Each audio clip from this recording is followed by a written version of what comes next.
Let's go live. For a couple moments here. Let's fire it up. Let's fire up the thing. Let's immediately have to cough. Thank you, me. That's how it be. All right. I will hit the button, and I will tab you guys over to main screen. Main screen turn on. I will fire an @ in our Discord. Merely @ here.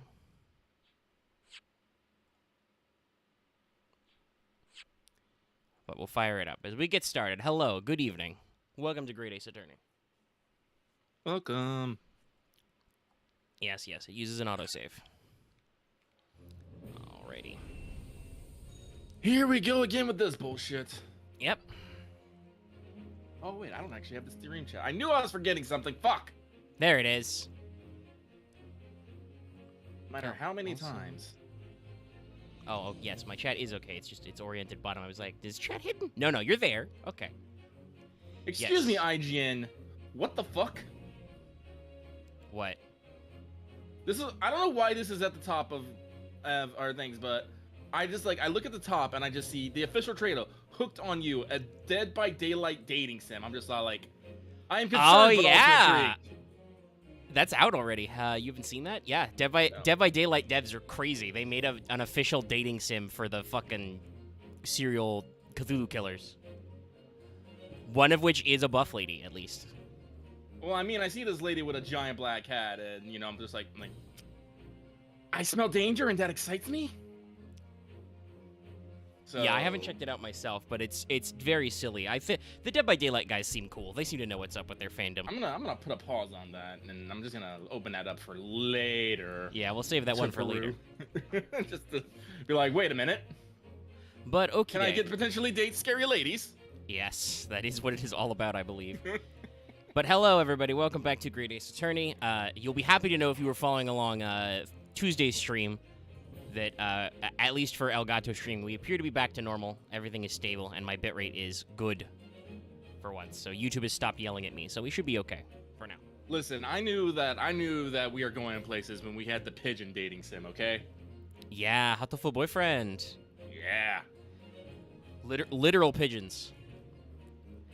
There's a lot of fun dating, because before we get into this, though this is kind of relevant because this game is mostly visual novel style. There are a lot of tropes and cliches to the visual novel genre, you know, and I think we kind of reached a point where a lot of actual Japanese visual novel developers were kind of just making the motions, you know? I'm not an expert by any means, but if you're out there, chat, you know, let me know either in the live chat or on our Discord or something. Are there truly revolutionary, you know, visual novels these days coming out of Japan that aren't built on some other story, like a Great Ace Attorney, which has basically logic puzzles, or Digimon Survive has tactical elements, you know, interspersed within its visual novel and stuff. But I feel like, at least in the past, in the early 2000s into early 2010s, a lot of that was just kind of part of the system. A lot of them were similar. You had a lot of the same beats. And so Western fans of these games were like, oh, hey, I understand these cliches, but I'm not necessarily bound to whatever the market trends in Japan are. So I'll do weird stuff like Hatoful Boyfriend, or arguably this is even where... Doki Doki Literature Club comes out of, right? I know, you have your own thoughts on that, but the reason why that exists is because there was this space of, very samey visual novels that they could, do those very... I mean, I don't know. I don't want to give the game too much credit. I think the twist of, the game knows it's a game is, the most obvious video game twist ever. I think every genre has the game that is self-aware game. But still, there weren't necessarily a lot of visual novels going too far in that style. And there are some horror ones. But yeah. Take a sip of water. Okay. I am now going to adopt streaming position. Scoot my chair back. Pull my... Let me not leave my water bottle by my keyboard. Let me make sure it's somewhere where I can grab it. But I will scooch my mic into position, because it is after 8:30, and let us get down to business. Continue playing from my latest save. At least we're in part 2 of the trial. So we got through part 1 of the trial. And now it's these guys.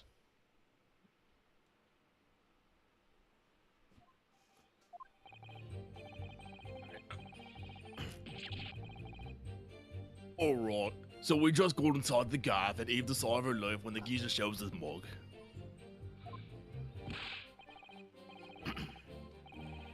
What did I do? I think I was just cocky and slightly high. Give me that gun, you better, and they threw it us like it was possessed. I thought we had it. There we go.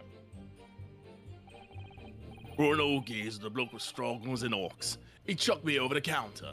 Damn. Jesus. Shit, get some, Winterbank. Oh, I put my gun on him, and then he let it through the door into the back room. We had nothing to do with killing him. That's all what happened, I swear. Okay, alright, hold on. I'm getting back into the moment, but I'm still... Even Van Zykes is fucking boozled. So now, you're telling us that moments before the victim was killed in the storeroom, you in fact encountered him in the main part of the shop. Well, yeah. Sorry, Governor. Well, we find ourselves at the intervention juncture. This changes matters considerably. Judge, please don't call for a recess. It's gonna be so embarrassing if that happens to us 2 weeks in a row. Well, no. This was witness testimony. We've got to do cross-ex after this, I assume. Mm-hmm. But, honest, Governor, this time. This time, Nash, this time, we ain't got nothing more to hide. I bet you do. I'm pretty sure you do. Very well.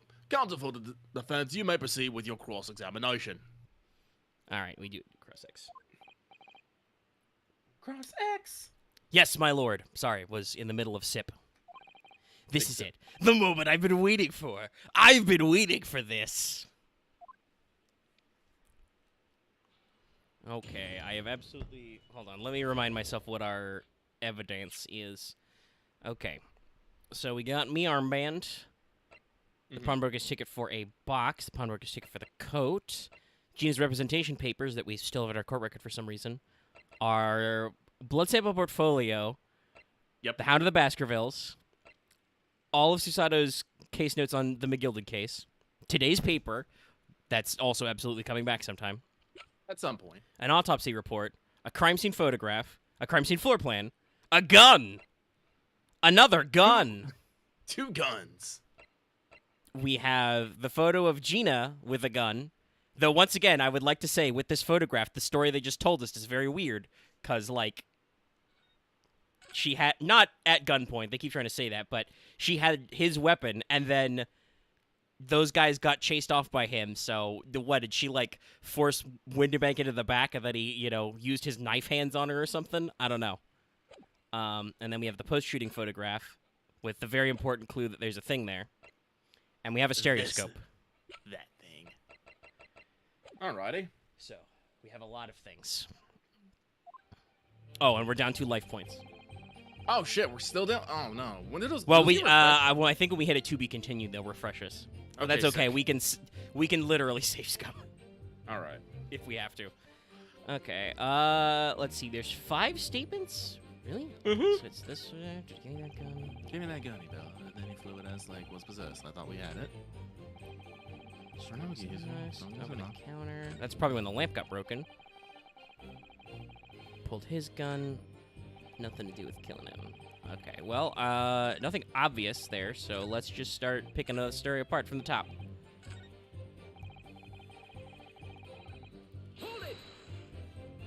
When you say geezer, I presume you mean the victim and proprietor of the shop, Mr. Winterbank. This is a very textbook lawyer question.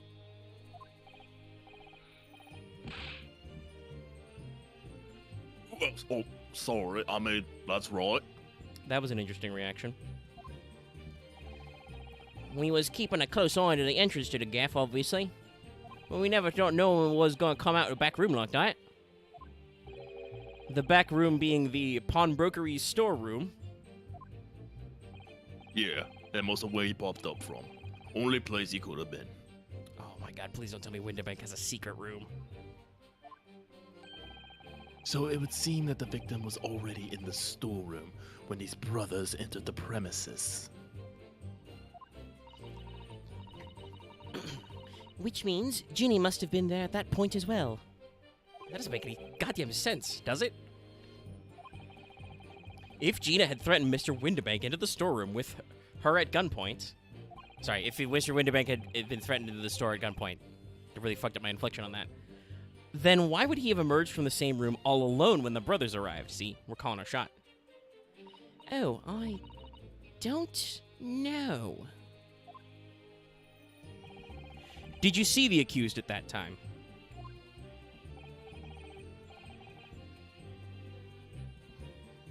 What? That ball Tula? Couldn't tell ya. No way, Copper. We have bigger fish to fry then. I mean, no geezer just lost it. Okay, alright. You mentioned that Mr. Winterbank shouted those words in your previous testimony, too. However, you claimed that you heard him yelling them at the other side of the storeroom door. Oh, These? Do we? Yeah, we might. But the truth is, he was shouting those words at you, wasn't he? Well, yay. Was it the victim, Mr. Winterbank, wielding a gun at the time?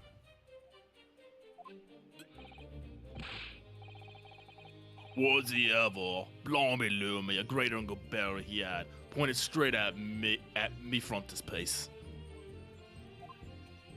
So what you're saying is, you definitely saw Mr. Winterbank with the gun at the time, is that right? It is, Gov. It is. Spot on. Well then. And all of a sudden he came out as he did. It was Bedlam. I didn't know what was going for who. Okay, that doesn't make any sense. There's literally 3 of you, according to you guys. You were clearly all going for each other. Thank you, Ritosuke.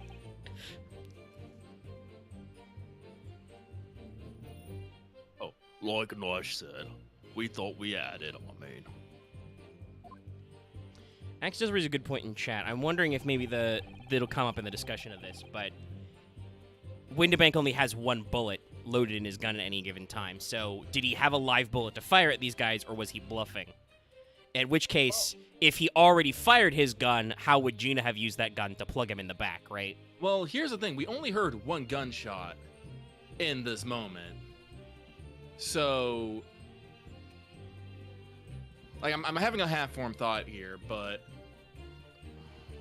like, we only heard the gunshot in which we assumed that, you know, Sholmes got shot, right? Yes. We only were witness to 1, and by the time we got there, Winterbank was already dead and Gina was already unconscious. Yeah. So here's the thing that's bugging me. Go for it. How did all of this stuff happen before we got there? I don't think it's ever been clearly established. Was it established what time we left? Because it was the small hours of the morning when Sholmes woke us up, but we don't actually, other than we know at, let me double check what time it was. Yeah, so we know it was 1 a.m. when she was in the shop, and then the next one at 1:30, he's not present, but the lamp is broken and the flap is there. So that means these guys could have had anywhere between like a half hour, and they're acting like they showed up. Yeah, because they were still in the outside. So like, I feel like these guys were here at this shop a lot longer than they're trying to let on. Yeah. I think like that. I can't articulate. There's definitely something more going on here. We have too much time that's not account. Like, yeah. If they were just scared off, they should have not been there for them to shoot at Herlock Sholmes. Because they should have just fucking left, so why were they still there? Maybe we'll get out of that here. But okay, let's keep on pressing on. Chucked you over the counter. Mm-hmm. Yes, I noted that you mentioned the counter in your previous testimony, too. Oh, there was totally a third guy there, X, and I'm pretty sure it's fucking Jojo stand user. But we need to actually. Yeah, but we need to get them to introduce that because they did say that somebody would kill them if they didn't talk. I'm pretty sure it wasn't Van Zykes because he was telling them talk or I will kill you. So I'm just trying to think of like steps that we can use to figure it out. Like, Yeah. Where is the discrepancy? Well, yeah, of course we did. He knocked over a load of books and a candlestick and some skull whatnot. There it is. There's the broken lamp or candle. I got Uncle and some marionette, walking over to a picture frame, walking over to them scales on the floor. So in fact, it wasn't the sound of a gunshot that shocked you and made you knock those things off the counter.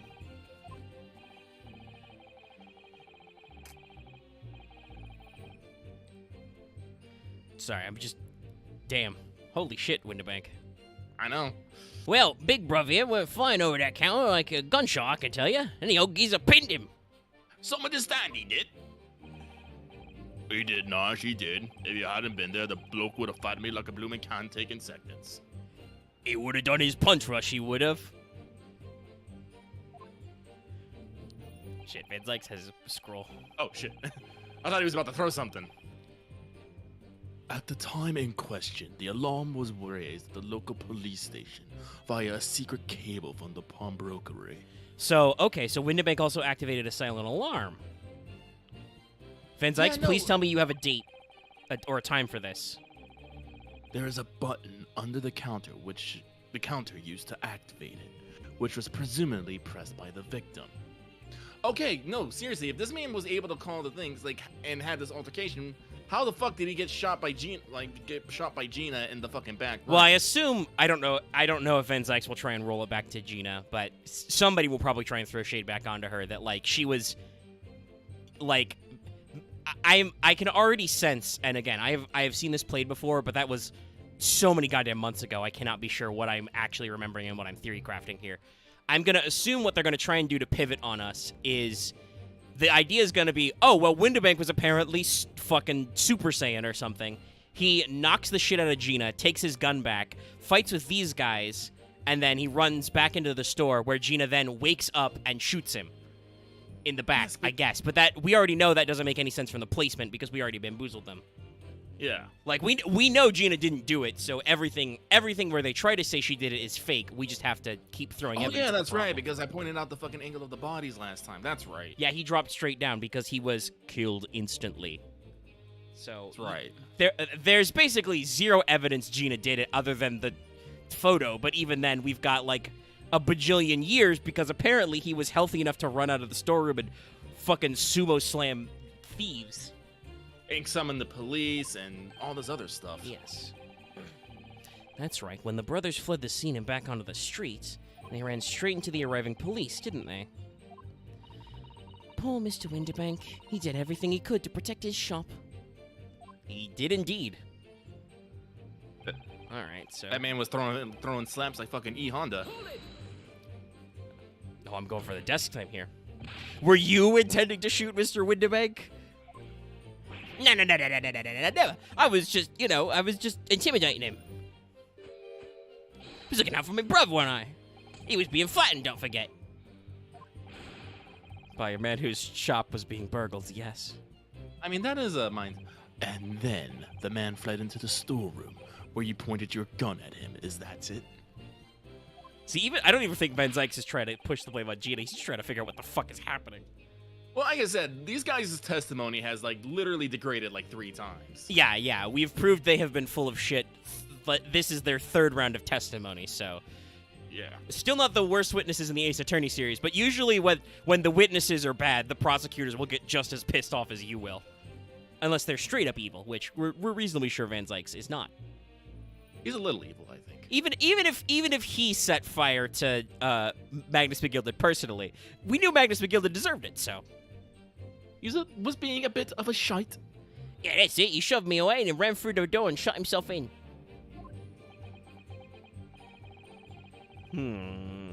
There's something about that last remark. Something that doesn't quite ring true. I wonder why Mr. Winterbank ran away into the storeroom. What? Well, according to what everyone's saying, Ginny was in there waiting for him. With a gun. Ah, Yeah, that's right. Gina allegedly used Mr. Windibank's gun to threaten him and force him to open the storeroom door. In which case, how did the gun end up in Mr. Windibank's hands again? Thank you, game. We're catching up on the logic. We know what's up. I have no idea, but that is strange, isn't it? This little inconsistency should be significant. I should make a mental note of it. Look, your point is, me and me brother, yeah? That's right, Dash. That's right. Me and me brother.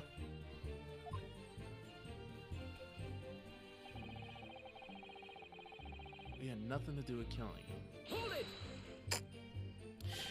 You say you had nothing to do with it. Nothing at all. Nothing, Dom, nothing. The old geezer went and shot himself in the back room, didn't he? Locked it was, from the inside. Oh, please tell me this is when I get to finally break up the fucking flap. We know it was because we tried to open it. Hey. But it's a decent door, that one. Good and strong. Wouldn't budge an inch. So, in the end, the situation remains unchanged. Van Zykes, are you hearing the same testimony? Well, I think his point is Gina was locked in a room with the guy and there was nothing. Because as I've said, I don't think he knows about the flap. True enough, but Huh.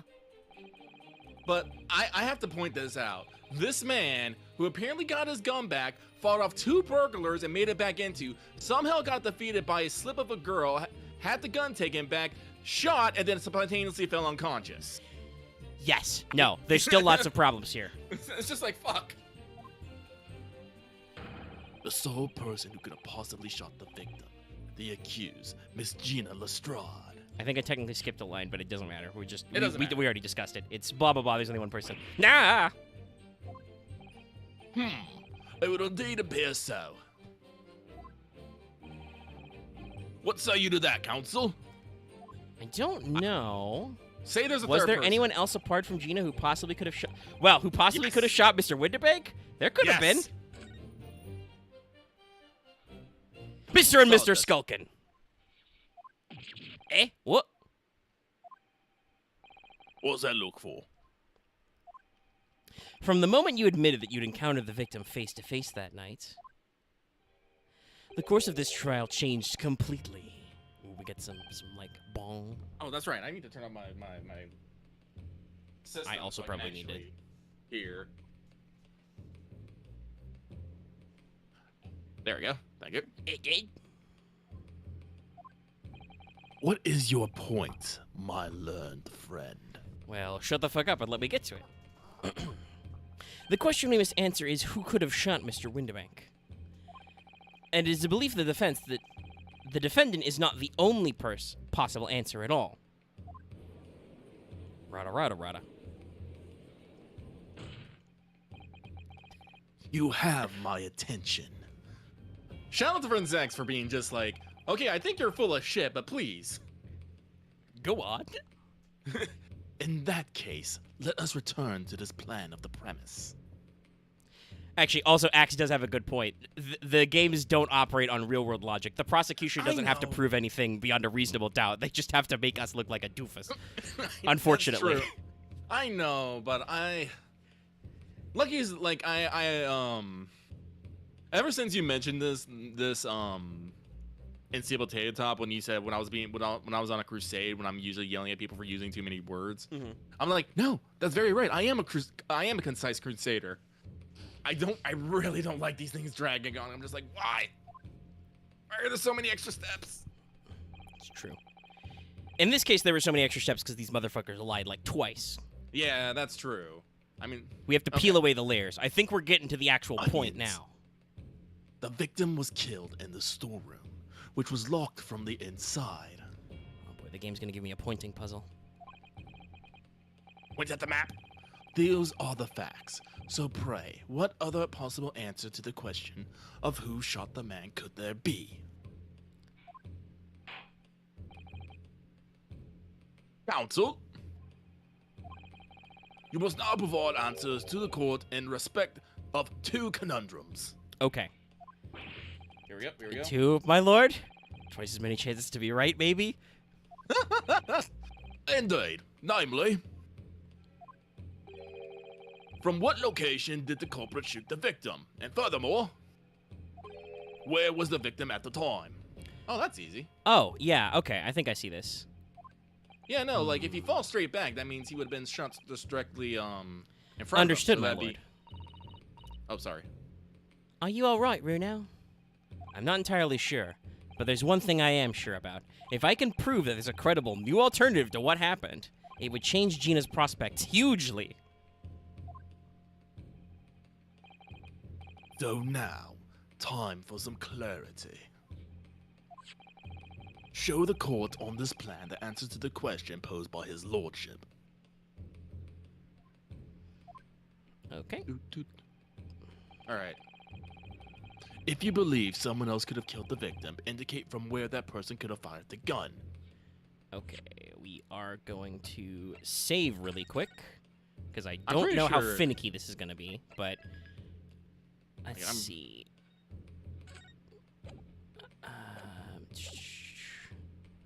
Okay, so luckily I can use the D-pad for this. My analog stick won't freak out. Okay, so do we reckon immediately behind the counter?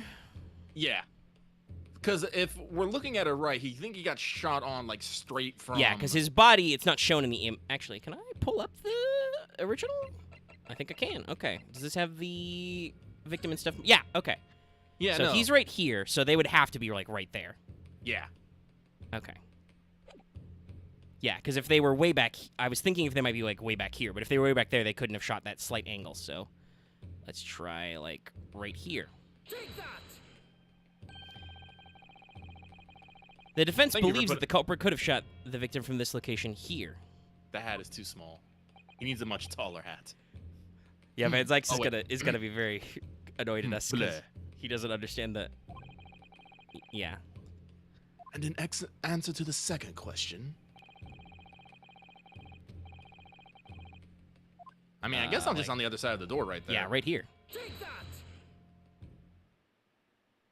Because I know about the flap, and apparently Van Zyx doesn't.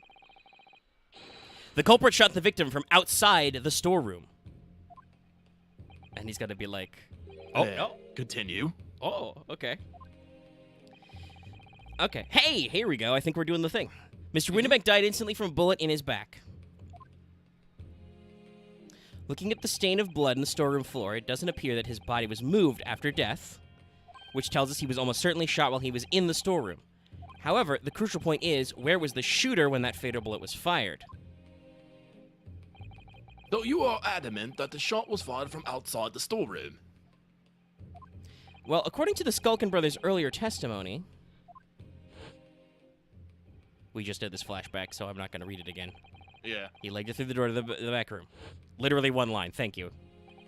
If Mr. Windebank ran away through the door, we have to assume that the door was open at the time. Oh! It was at precisely that moment when the victim was fleeing with it from his life. Oh, okay. This will not be correct, but it's a good attempt for Inosuke. These brothers had the perfect opportunity to shoot him in the back once he was inside the storeroom. Yeah! No!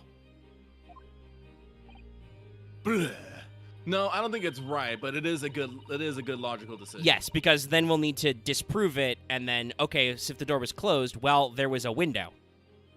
Because Ryunosuke, I don't think Ryunosuke has realized that nobody else knows about the cat back. flap. Again, basic Chekhov's gun rules. We know there's a cat flap gun, and there's a cat flap in the door, so we can call it a cat flap. Mhm. We haven't brought that up yet, so I don't know if people realize that's an unknown. Little guy climbed through the window. No, it's cat-sized, but you could stick a hand with a gun through. Or you can stick a cat with a gun through it. Just Wagahai is just like, Wagahai, bang! Listen, I've been on a fucking small animals with guns kick recently. Mm-hmm. Come to think of it, do you remember what the prosecutor said at the start of the trial? This was last week, so we can review this one. Moving on to the findings of Scotland Yard's coroner. His report states that the bullet entered the body on a rising the diagonal trajectory. Rising.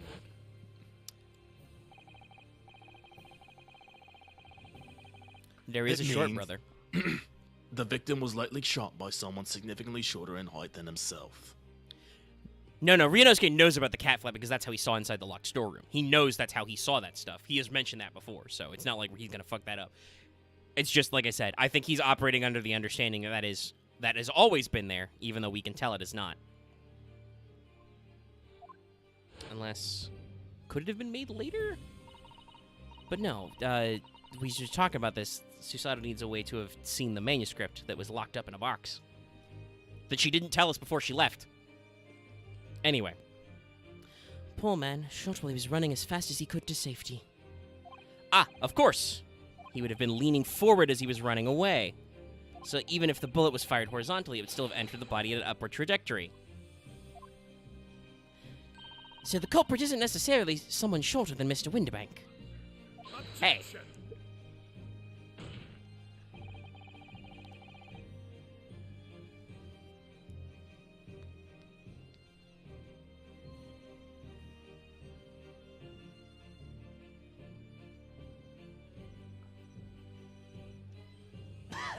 Oh, ow. Oh, Lucky has crashed. Hold on.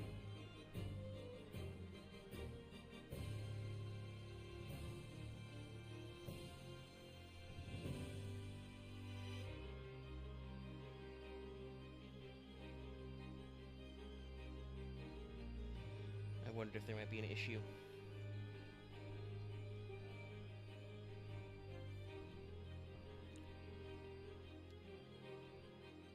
Maybe we'll see it was a downward angle. I mean, I don't know. It'd say it was an upward angle. It came from, like, lower into the muscle and exited higher. Alright, Lucky's ghost has left the Discord.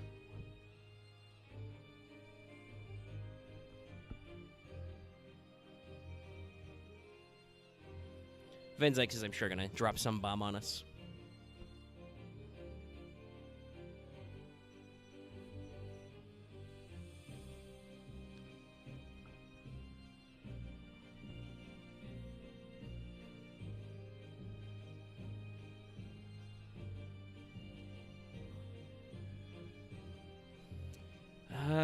I mean, if our theory is correct about the exact structure... Oh, there's Lucky. Yeah, sorry, spontaneous crash. I don't know what happened. Oof. If our theory is correct about the flap placement, it would have been allegedly made by Susato at some point during the day, I think, because she's the only one who would have had the cat flap gun, because Iris wasn't there. Unless Gina stole it. Even then, it would be at Gina's height. So it would be at a teenage girl's eye height, which would be lower than, I think, Winterbank's shoulder height. I think. Or maybe he fell over, you know? Like, I don't... No, there was no bullet hole in the floor, so I guess he couldn't have done it while he was down below. I don't know. There's still some wiggle room in here. I don't think it was exactly at eye height for Ryunosuke. Though the game doesn't give us our heights. Anyway, we have left off. I don't know. Maybe someone just fired from the fucking hip. Could be. We'll figure it all out. Anyway, let me, Yeah. It was up. I'm sure my learned friend can't have forgotten that the storeroom's door was found closed and locked from the inside. You claim the victim was shot as he fled into the room. Do you also claim his corpse was dexterous enough to turn the key in the lock? I mean, Gina was in the room. If she wasn't passed out then, fucking... But, what if someone else locked the door? Yes! There is someone else who could have locked the storeroom door. Is that so? Motherfucker, if you say Gina couldn't do it because she was unconscious, I will eat you.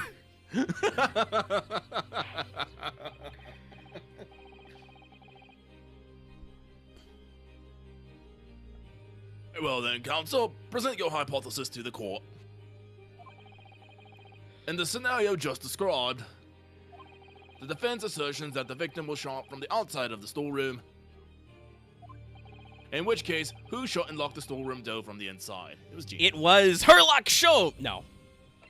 I mean, he does just spontaneously appear. Obviously, the person who locked the door was the only other person inside the storeroom at the time. The defendant, Miss Gina Lestrade. Objection! We're going back and forth. That's oh, yes. Well, we're not the full hiss. You're suggesting that the accused deliberately engineered the sealed room. For what possible reason? Such actions will only serve to tighten the noose around her neck.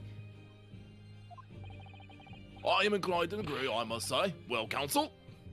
I mean, a dude just got fucking shot. Damn it! You fool! Ah, yes, that's a tricky one, that, isn't it? Half-baked notions have no place in my courtroom, counsel. Remember that, please. But of course Ginny would have locked the door. It almost goes without saying, doesn't it? It does? Well, if I was Ginny in that situation, I know I would have locked the door as quickly as I could, because a dude was just shot. Come on. Come on with me, Van Zykes. Those two burglars had just fired a gun in her direction, hadn't they? Ah, yes, obviously. Sorry, I was bamboozled by Van Zykes hissing at me. Oh, the violins are going. Yes. Before the two brothers arrived, Miss Lestrade and Mr. Windibank were in the storeroom together. Now, I don't know what went on between them at that time, but at some point, Mr. Windibank must have heard the intruders breaking into his shop and left the storeroom. Also, by the way, he had his gun back at that time. Just I want to remind you. Y'all can't see it right now, but I am super pantomiming, playing a violin. Yeah. Just as we go. Intruders, eh? That's us, bruv. If your theory is correct, that would leave the accused alone in the storeroom. Yes, it would. Then, probably only moments later, the victim fled back through the storeroom door, hoping to escape danger. Bang. Hit in the back by the bullet, Mr. Windibank fell to the floor where he was, just inside the storeroom. And what we have to ask ourselves now is, what would the defendant have done in that moment? I see where you go with this! Outside the storeroom was a terrifying killer who had just murdered Mr. Windibank. As soon as that thought struck Miss Lestrade, she slammed the door shut and locked it in order to save her own life. Who done that? You? You ever hold it? Well, I mean, I guess what's her face? Giselle Brett had a hold it back in the day. Hold it. I'm pretty sure like she had like her own. That sounded like Ryanosuke's. It was very similar, but slightly British. But I mean, we ain't the ones who done it. We ain't, Gov. We ain't. You gotta believe us. I mean, come on. We never shoot no one. Objection. Exhibit A, Herlock Shobes. That's blatantly untrue. I know for a fact you would. I was there. You could have hit me. Because before my own eyes, you shot Mr. Herlock Shobes. There's only one logical conclusion here. Though we do still have a problem that their gun is only missing one bullet. Yeah, no, we're gonna get it, but again, we need to sway things here. Oh no, God, I pray that I never end up as a player in a courtroom scenario, because I would. That would be full blown out of character logic. Omega just eats the case. I spent 2.5 years in this bachelor's program. Fucking, I know what to do. Anyway, Like I told us, he's out for contempt and sheer shenanigans. Your Honor, if the glove doesn't fit, you must acquit. Which didn't make any goddamn sense, but it worked for the Dream Team. I think I read this line, right?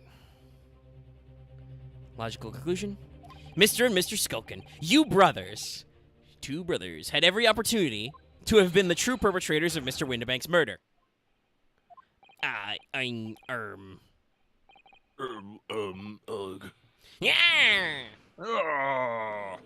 How did he not fall off the apple box? Rada, rada, rada, rada. Rada, rada, rada, rada, rada. Rada, rada, rada, rada, rada. I thought she'd be firstly typing. That's really rad. That was amazing, Runo. All the members of the jury seem to be firmly on your side now. Good, lock them in their votes and let's go home.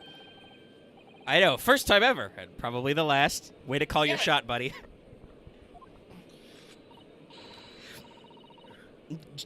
Iris, hold on. That's not the time for this. Also, I feel an objection coming, given by this cutoff. Yeah, same. Well, I think you've done it. Surely they'll have to give a verdict of not.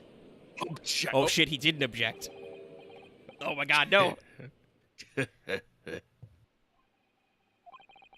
An admirable effort, my learned friend. Uh-oh. What's this now? He's not even in his final form? He's laughing. You find the situation amusing, Lord Van Zykes? I might find the defendant's argument most persuasive. Uh-oh. Oh no. Oh no. Well, actually, no. It's actually not hidden evidence. It's just a matter of counting bullets.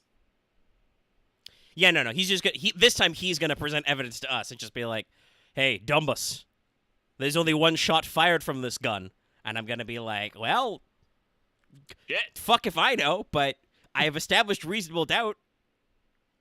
I dare say. Such chicanery is the bread and butter of the street performers in your provincial eastern nation. Not technically racist, because he's just calling out the street performers of Japan, Yeah, I know. but I feel still like there's an very underlying- elitist. Yes. I'll hit the fucking classism button. Oh my God, Christ, Van Zykes. Okay. I'm glad I know. Okay, Jesus. But such blatantly malicious conjuring tricks amount to nothing more than inexcusable pettifoggery here. Pettifoggery? Who says What? that? What was that word Exactly. you used?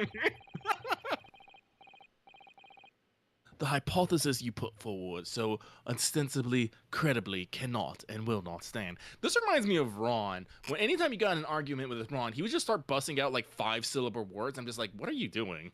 He was very wordy, yes. Because, you see, it contains a fatal flaw. A fatal flaw? Metal Gear? Do you mean to tell me that you're unaware of your own of your logic's failing? Yeah, Van Zykes, I'm kind of doing this by the seat of my pants here. I don't know if you've noticed. I say, Lord Van Zykes. Are you blushing? He's been blushing because he's next to a maid. See? I just do these side glance. Okay, I get it. Yeah. Might be an idea to explain this bodily conjuring trick or whatever it might be to the troops on the ground. Hmm? The fatal flaw in my learned friend's argument is really very simple to understand. Yeah, it's gonna be where's the bullet? Where's the gun? Wha-cha! Oh, the lamp! Oh, we're about to get aromatic in here. Yeah. Assuming you're not too dim-witted to count bullets. Yeah, no, this comes up.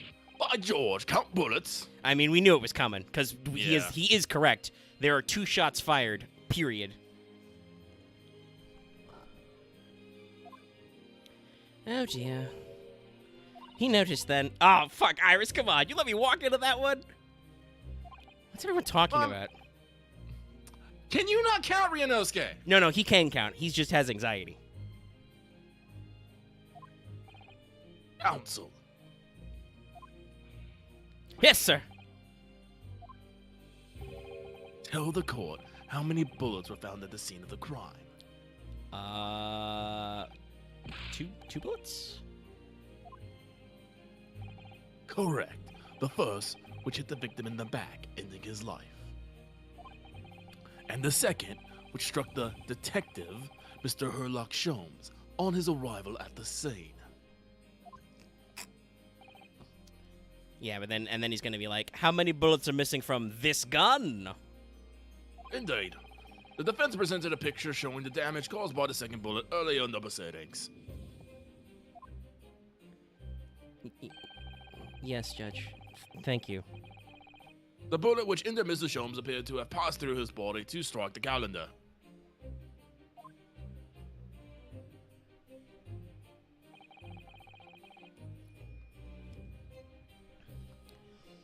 Your lordship's understanding is correct. Furthermore, we know that there were 2 firearms involved in the incident. Alex, I'm not that's involved where in you're your not. in your fantasy scenario. I see how you are. That's not.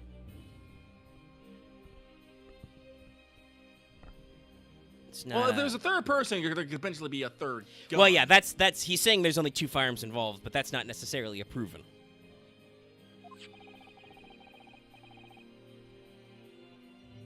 Revolver belonging to the victim, Mr. Windibank.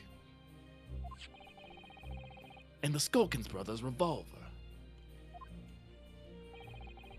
The evidence shows that a single bullet was fired from each gun. Yes, indeed it does. A single bullet from each. Now then, oh, sorry. Now then, my learned friend.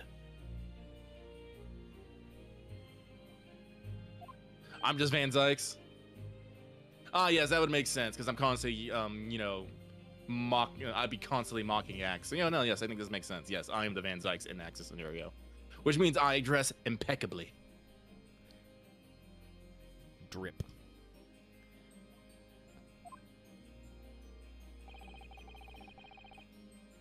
You yourself told the court only moments ago that these 2 brothers shot Mr. Herlock Sholmes right before your eyes. I mean, it was dark. I did. Oh my goodness. I think you'll find. That if the sing. No prospect. Prospect 3. Yep. And if. Nah, nope, that's not it either. Yeah, no, I would be the one.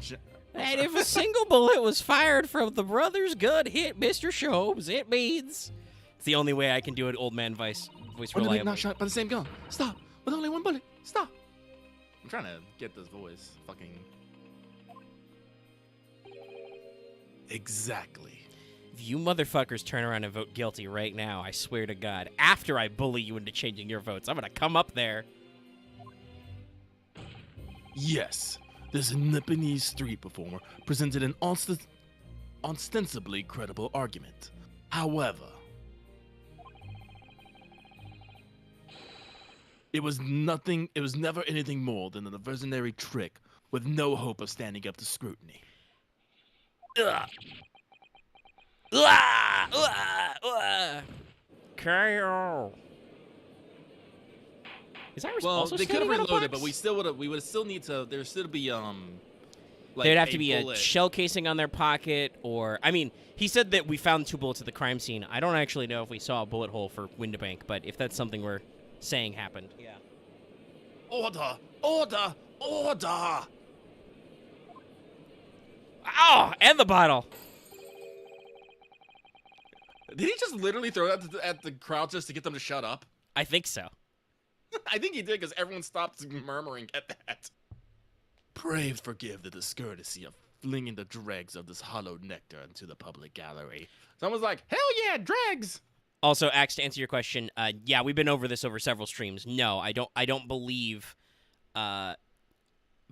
forensic matching of rifling marks exists yet. We have some level of ballistic science on like trajectory and matching calibers and stuff, but I don't believe that like there is a reliable way to match markings between guns yet. Hell, I don't even know. Lucky did bring this up in a previous stream. We don't know for sure that anybody's using a rifled weapon. I'm pretty sure that Mr. Windibank's revolver looks modern enough to have rifling, but we don't know. These guys could be firing smoothbores for all we fucking know. It's like 1900.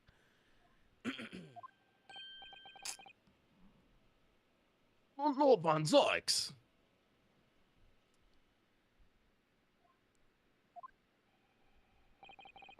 But this court needs to open its eyes. The accused, Miss Gina Lestrand, is no ordinary little girl. Oh, excuse me.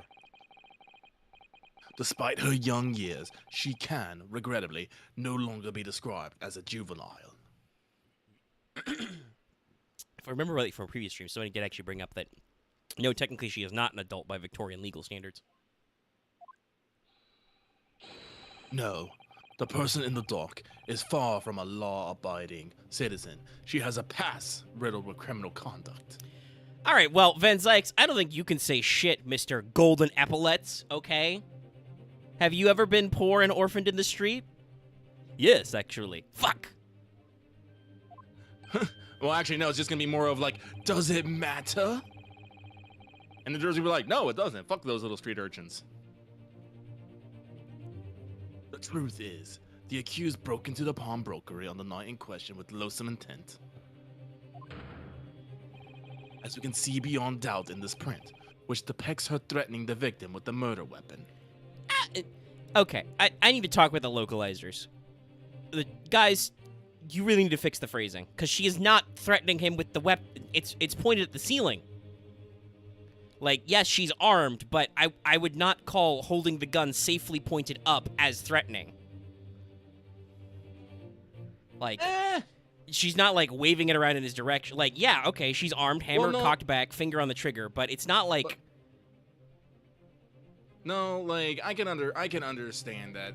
She, in that photo, she is the one who's clearly in possession of the weapon and has the ability to carry out the inflicted action. Yeah, Like, I don't know. I don't like their repeated use of threatened. I think they may have even have said pointed at some point, and I'm just like... Well, no, they definitely said pointed at some point, which we're like, that is not correct. Yeah, I unless Van Zykes is deliberately over exaggerating, which he could be. Yeah. I feel like the language is imprecise because it overemphasizes things she's not doing. Hey, God damn it, you little shit! Oh, but this has blood on it. Perfect. Yes. And I have here in my possession one more piece of evidence the prosecution wishes to present. Also, I mean, if he's going to present this as the motive, I can still demolish this because we have the manuscript in our back pocket. That disc.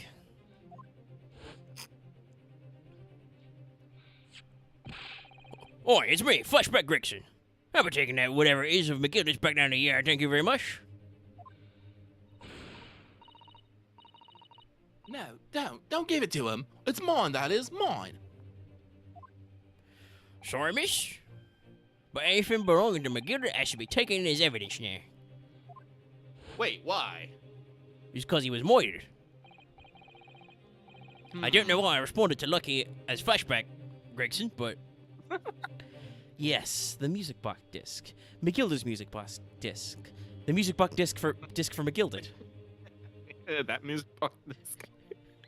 As you were saying that, I was thinking that, and I was gonna do it if you didn't do the bit, but you got me. I love Everest New Groove, period, but the Poison for Kuzco bit is great. Iconic. The very day before the hateful murder of Mr. Winterbank, the accused attempted to make off with this article, which clearly doesn't belong to her. And with none of the subtlety of a pickpocket, I might add, but by brute force and brazen impudence. Hey, okay, fuck you. She had the tickets. She had the ticket and the cash. By And all the legal password. rights, it was her. By all legal rights, it was hers. Listen, she passed two-factor authentication, Van Zykes, okay? She literally did. And if it wasn't for a fucking Jojo stand user coming in and causing a fucking hubbub about it, none of this would have fucking hanged. I'm still trying to figure out why this music disc is relevant to McGilda's murder. Well, we'll find that out later because we've got to solve all that. I'm sure we have to, like, probably part of the reason why this one is so dense is because in case 3 we didn't actually get to the truth, which is Ace Attorney's big thing. So not only do we have to solve this case and prove Gina innocent, we also have to solve case 3 because we didn't do that at the time and figure out who really murdered Thrice Fired Mason and why. Oh, I guess that's true. Yeah. Which should not be our fucking job, but is how these games work. Make no mistake, any sympathy for the accused on account of her years is misguided and dangerous. There are no depths to which this girl would not stoop. If pushed, no crime she would not commit. There we go, I got the British back. Excuse me. The court forgets that fact at its peril. Man, they're about to all fucking just hit They're guilty, gonna aren't flip they? again. Yeah. I say. all that work we do just Accidentally hit square. to get them to change their mind. Like, nope. Listen to the man with the big epaulets. I think it would be brutal to take this music box disc into evidence counter. Oh, examine the fuck out of that shit.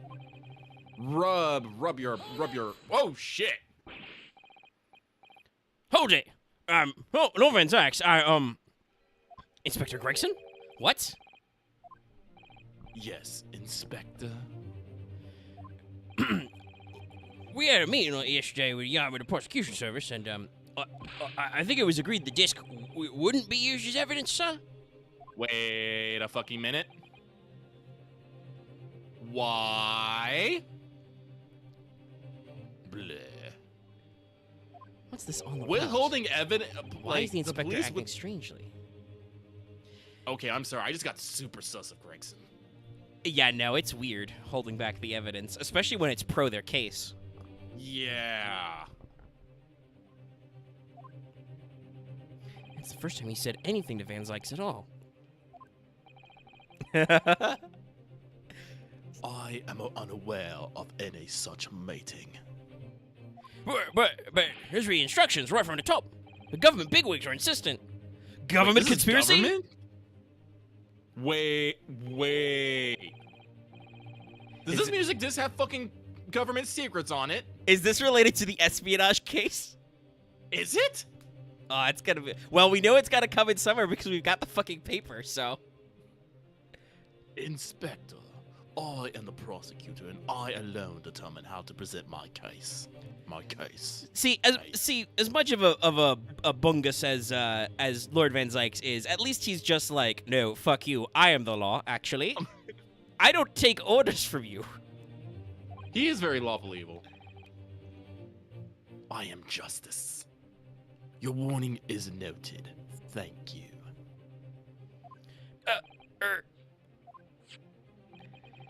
The prosecution wishes to proceed with submitting this desk as evidence, my lord. Indeed, bailiff. The music box disc has put into the court record. Let's rub our mitts all over it. The prosecution has established the accused motive, opportunity, and baseness of character. But what it means? It's okay, I'm joking. He would just bring up the gun. Anyway, actually, yeah, which is backstroll because this is the start of our third page of evidence. Jesus. Okay, so we can rotate. Former gilded. Let's make sure we'll examine this part. Ooh, spins. Yeah, it was a little disorienting. For McGilded. That's the man you defended in court a couple months ago, isn't it, Runo? Yes, or rather, mistakenly defended. I mean, I was ordered by a guy to do that. I wonder what his name is doing on the back of this disc. That's a question I'd love to know the answer to myself, but I assume it was aimed for him. Anyway, flip him. All over that blood. Oh, Runo, look! This is blood! Ah, tastes like blood. Yes, you're right. It's just a smear, but definitely blood. Actually, I feel as though I might have noticed that before. Ha! Then it's my time to shine again. I thought I'd be waiting forever. All right, hold still with that disc, Runo. Let me do some fucking forensic science in the middle of the goddamn courtroom. Bang. Can we get this done quickly, Iris? In a pretty sure she's flash!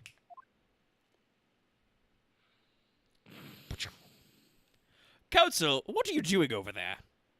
Witchcraft, shut up. Green. Oh, a lovely bright shade again. Wait, that color. What is it? It's just that green. It's Wait, wasn't the green on it's the not fucking... the first time we've seen that color, isn't it? Wasn't the green on the fucking calendar? Yeah, hold on. Can we go to... Can we open up that... Yeah, where's my portfolios? Indeedy! Wait. So that's Sholmes's blood. Assuming that's how that works and there's not a second person with green, because that would be fucking confusing. Wait, no, it can't be. Because wasn't the blood on the disc to begin with? Oh, yeah. Wait, no. So does that mean that this isn't Sholmes's blood on the calendar? But he got shot. He did get shot, but did he get shot through and through that it splashed the calendar? We've been operating under that assumption, but given the music disc, that might not be correct. This could be proof there was a third man, or a fourth man, or a fifth man, however many men's there was. Well, yeah, but Actually, Axe is correct. Wait, the bullet did have to get removed. That's right. Didn't they say that? They had to knock him out for surgery. Fuck, why do they have Sholmes' medical records in my court record? can we press the surgeon on that fucking operation? Because there's no way in hell that man isn't the one who fucking did the actual surgery. Oh, I'm sure he is, but we'll probably have to do that later. But okay, we entered into the court record. Wait. You want to see something more? What's up? No. I'm thinking. Okay, so this might be a bit of a fucking reach, but I think that green blood is fucking stand users. Jojo Man's? It could be. That would be a good way to prove that he was there if he took an extra bullet. Yeah, no, because we do know that Pop Windabank has fired a gun. Yeah, because we know that Pop Windabank fired a gun, but Stan Man was trying to get this music disc for whatever reason. Yes, and didn't he cut himself on it? I'm not sure. I can't remember. I thought he injured himself when we were talking about the disc. Or something. He did something. But he's someone who knew about the disc and wanted it. Yep. And I'm pretty sure I don't know anyone else who injured themselves on it because we don't have like blood samples to prove that, right? Yep. Like it's not purple, so it's not Thrice Fired Mason, and it's not blue, so it's not Mr. Windabank. Yes.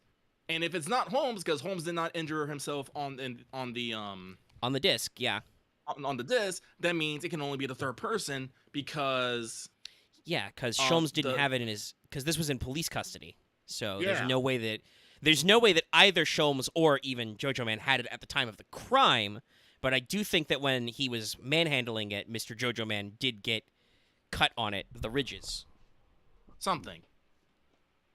Okay, so we're working on stuff. We're getting theories. Again, but like I said, this is stuff down the fucking line. This is still the bridge we need to prove there was an extra person there. Yeah. Which I'm sure is what Van Zykes is probably going to challenge us on. All right. Okay, nothing more to add. The juries are going to flip now. Yeah, they are. I'm going to take a big sip of my energy drink here. Wait, no, I'm going to do the reverse sip. I'm going to be like, okay, guys. I'll put it in mod chat. You put your cup down. Okay, dude. Yeah, just all right, guys. Do I have that book? Oh, sorry. No, I don't. There is nothing more to add.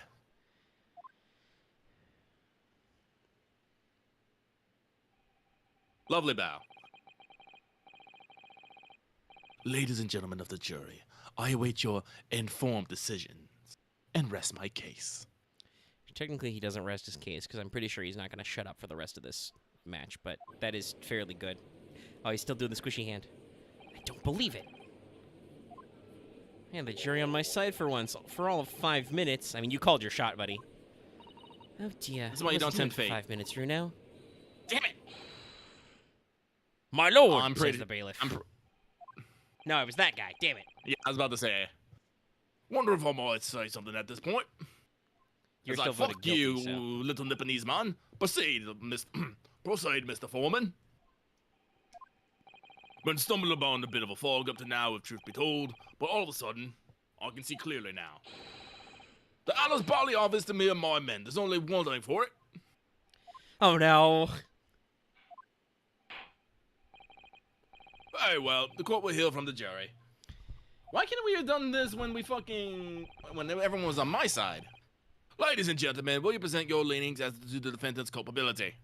I mean, I think Van Zykes didn't let us have an opportunity. Like, we said our whole thing, and the jury was like, oh, he's right. And before we could be like, I rest my case, jury, go. Van Zykes was like, mwahahaha, muda muda. Guilty. You already voted guilty. Guilty. Just recycling this animation. God damn it, game. Guilty. Guilty. Guilty. Guilty. Bleh. Now I am vampire like Van Zykes. Also, that's not that we literally just reused this animation. Okay, guys. The scales were not in that position. Oh, I'm sure we will, because now we're gonna have to examine the jury again. Because last time we had an old man on there, his random fucking story came back. I'm just like, this is gonna be. It was the same old man, Lucky. The exact same old man. I know. You're true. He wasn't a doctor that day. It doesn't make any goddamn sense. Blah, blah, blah. Consistent about the... Don't you dare, you little... I swear to God. Iris, I'm about to blast do him. Just blast him. When you have eliminated the impossible, whatever remains must be the truth. That's my line. I wrote that for Hurley. How dare you? Copyright infringement. Iris is Bruno? gonna just like leap this fucking counter. Bruno, you're my lawyer. Sue him. We're in the middle of something right now. Okay, I'll take it into my own hands. Small, angry, tall. Yes, that's perfect for this. That's another reason why I need to actually play Final Fantasy XIV so I can watch more of those videos without spoilers. Though, Lucky, did you see the other version? Mad because Leather Daddy. Oh, I haven't. Oh, you should Google that one and watch it later, because he did a variation where he makes a really tall. What's the Shrek guys? Oh, the Rogadin? Yeah, he makes one of the like a big one. Instead of small, it's hard as he just dials the chiseled meter up. It's I will great. look that up later. It's really great. And if you don't know what we're talking about, just type mad because small. You will find this amazing video series. Everybody I've seen react to it is like, are those eyebrows real? And I do believe they are an option. How dare he use that against us? Don't worry, Iris, I don't think we're finished yet. There's still... I love that he's calm for once. There's still more to this case than we realize. There must be, because there's one thing that I'm absolutely certain of. Gina didn't shoot Mr. Windobank. That's beyond any doubt. Hey, well... It's just like, alright, you can do the damn thing. I know you're gonna ask for it. Yep. We will proceed with the second summation examination of the day. I swear, you fucking little idiot, you're the only one who asked for these things. Mr. Foreman, are you and the other juries ready? Garrett Squad. Oh god, I keep going like fucking. Fuck it. Garrett Squad is primed and ready for action, sir. It's fine, whatever works. Yeah. Very good. By the way, accounting for the fact that we probably did fuck around for like 5 to 10 minutes, going through what I was correct to call it last night, going through one cross-section testimony, and then this whole thing has taken an hour. Ladies and gentlemen of the jury, you will each explain on what grounds you have now determined the defendant to be guilty. All right, let's get to action. Let's do some lawyering. Judicial findings. The jurors' contentions. Want a rogue or is a rogue, I say? Different breed from most law-abiding citizens. Your wife nearly killed a lady. Fuck you. As only 2 bullets were found at the scene, I would say that the whole case is done and dusted. Much like this that's fair. disc. Wow, what an animation, brother. You don't need a scale to see the truth here. Every which way you look, it was that pickpocket. Okay, logical currently. I never imagined that simple operation would cause me such grief. Press him, press him. The accused attempted theft on the previous day. As you can see, I am in for a busy day ahead. Oh, what? What? Well, thank you for this. I guess this is just so we don't have to call extra witnesses. I'm ballistics expert. Have seen many shootings. There is nothing I do not know about guns. That also doesn't count as logic. Okay. I feel like the two ones that are the weirdest we should probably press, which is 4 and 6. Yes. I don't know if they'll be I just feel like there'd be something interesting in them. Well, and hopefully that will give us facts or evidence we can use to bamboozle the other people. Yeah. And I think we have a line on juror number 5 because she's like attempted theft the other day. We can be like, she didn't attempt theft. She had all legal precedent to acquire the item that the prosecution has brought forward. True. Do we actually have the ticket? Yeah, we do. Yeah, we've got both tickets. It would seem that there's little remaining room for doubt. Excuse me? I mean, on the parts of the jurors. Oh, I have to admit, I was rather bowled over by the argument put forward by the chap in black. When I fell apart like a house of cards, I saw that I jolly well been hoodwinked. Stop glancing at the maid, you lecherous old man. Well, no more. The whole courtroom is turning against me. It's not fair. Iris? That prosecutor's being mean. Just because Ginny's done some things she shouldn't have in the past doesn't make her a murderer. Quietude, that is the drinking. Allow me to savor this fruity vineyard while I savor the spectacle of your fruitless debate on the matter. Van Zykes, I did you keep just thinking call I'm me close fruity? to the voice I want for Van Zykes, and I keep losing it. Here's to the truth coming out. Eventually.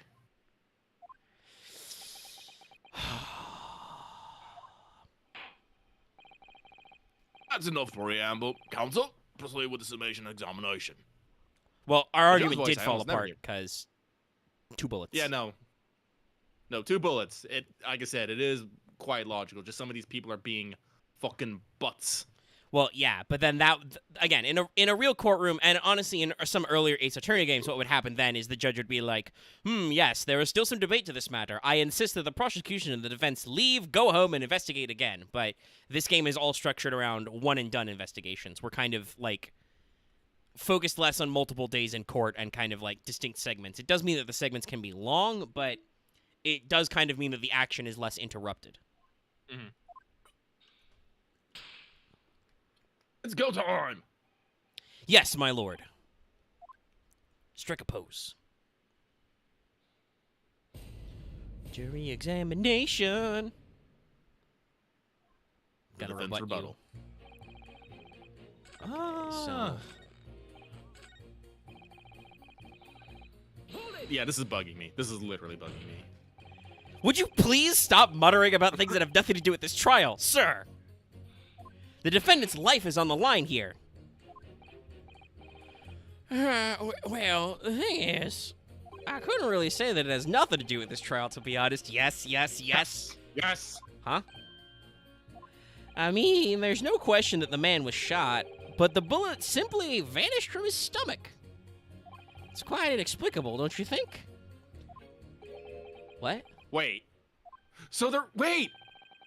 If there was no. Wait. No. Wait. I almost don't want to ask what this surgery you've been wondering about all this time. You were operating on? What was that fellow's name again now? Hairlick? No. Hairlock? No. Hairlock? calling Herlock this guy Sholmes that. by any chance? Ah! Yes, good lord. It was that Hairlock fella. Nani? What? Nani? You're the surgeon who operated on Mr. Sholmes? I love that Sholmes' fucking leitmotif comes in for this, too. That's right. Using the very latest anesthesia techniques, I might add. I'm getting a little Bruce Fairplay with my prospecting voice. I'm sorry. I'm just imagining just fucking Holmes show just shadow boxing behind Ryunosuke right now. Yes. It was a fairly major op, I can tell you. This is crazy. Also, by the way, not how jury selection works. Because I wasn't this like a 12-hour surgery yesterday? Yeah. No. How the fuck did this guy get picked? As Axe said, did he get dragged from the theater to the courtroom? What the fuck? Usually you're in jury selection for a couple of days ahead of time, minimum. Let me see. The fellow was brought in not too long after midnight, if I recall correctly. They said he'd been shot by some criminal or other. So I opened him up like a shot. But the funny thing is, I went over his insides with a fine-tooth comb and I couldn't find the bullet anywhere. Wait, So did Sholmes not get shot? Well, he had an injury. So I'm afraid I had to just throw my hands up and just stitch the fella back up. Wait a minute. I hate to state the obvious, but... Yes? Surely that's because the bullet is at the scene of the shooting? Counsel for the direct defense is correct. Now, is he going to tell us? Was Axe right? Is that Windibank's bullet? Is he going to tell us that there was no exit wound in Sholmes?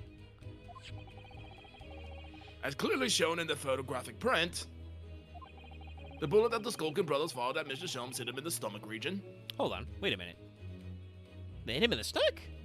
That calendar's pretty high up on the wall at that. That's at head height. I mean, if it was the small brother shooting up, I could see it. I know they said Nash has the gun, but you know, I'm not gonna believe those brothers for a fucking instant. Okay. But also- we'll save that thought for later. Yeah. Like I said, something is afoot. Yeah, we're getting somewhere with this. Then exited his body and lodged into the shop wall on the counter by the door. Okay, so we are trading. I was like, wait a minute. I think you'll find it's really quite simple if you just consider the problem three-dimensionally. Ha! Who do you think I am, son? I'm a senator, don't you know? What's my source? Shove it up your ass. No, I'll save that for if the doctor gets serious. Well, juror number 4 is about the best I can do. Yes, we're talking about bullets, so clearly we are gonna have to talk to number 6 about bullets. As soon as I saw the wound to the man's stomach, I flipped him over. Like a pancake? Are you saying that you checked his back? Of course I did, and there wasn't a trace of injury. No sign that the bullet had left the body at all. Shit, no exit wound. What? That's the point. The only logical conclusion was that the bullet was still somewhere in the man's innards. Which is exactly why I said about slicing him up. And I'm still none the wiser even now. How many times do I have to say it? Can someone explain to me how it happened? Can somebody please solve the mystery? Someone who knows something all about ballistics, maybe? Almost as much of a mystery as to how this jury was put together.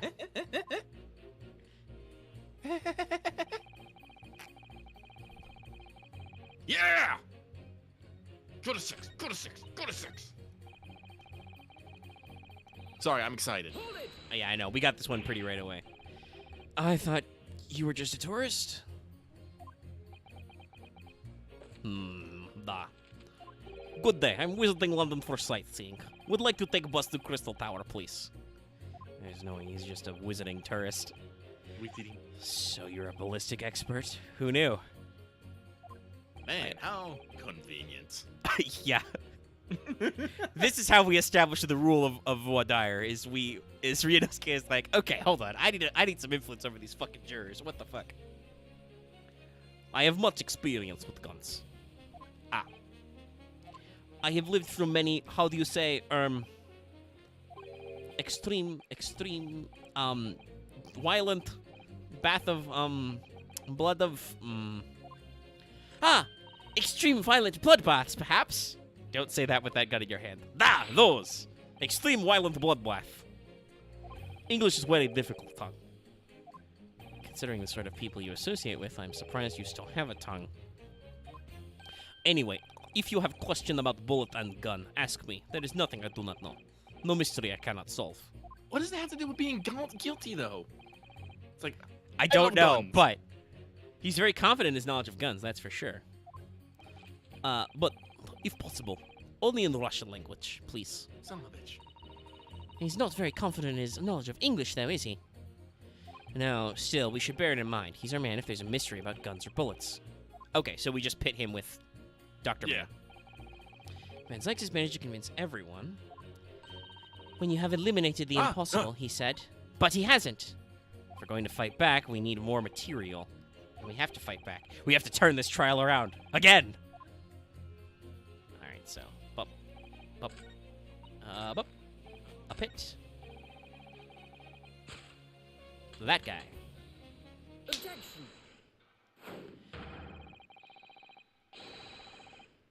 Those two statements clearly contradict the idea that all I do is pit two jurors against each other. What the fuck? A ballistics expert.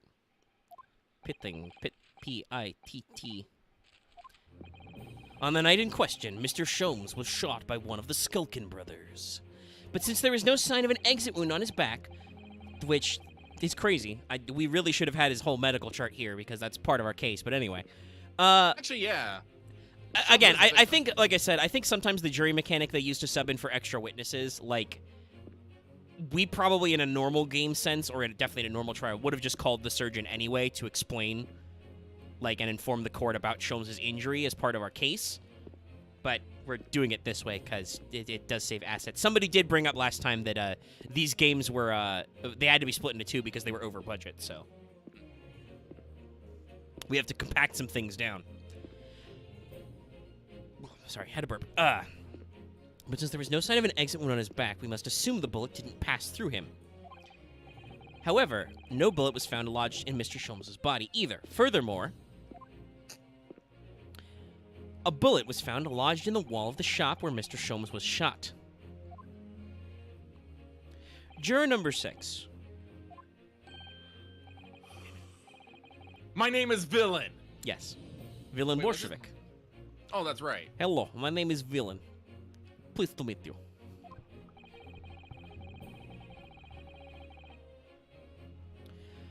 This apparent contradiction in the facts that is so clearly troubling juror number 4. Are you able to explain the mystery?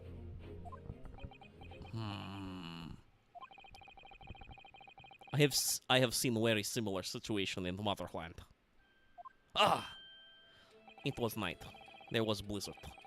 I was running away along Mountain Road in freezing cold. Holy.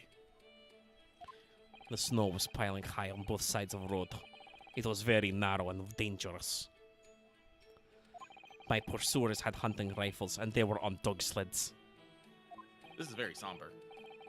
Mental note, don't ask too many questions. Solid.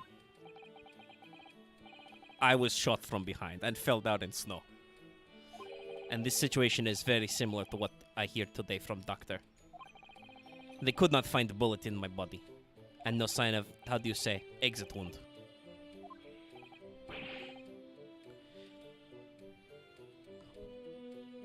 And where did this bullet go? Bullet never hit me. Well, if it never hit you, why did you fall down? Bullet hit frozen wall of ice very close to my side. What? Oh, maybe it only grazed Holmes. And he thought he got shot. Or there was a ricochet. Yeah. One small piece, very sharp, broke away from a lump of ice and pierced my body. It made a deep wound that looks just like a bullet wound. Good gracious. Of course, piece of ice quickly melted inside me. And that is solution to mystery of disappearing bullet.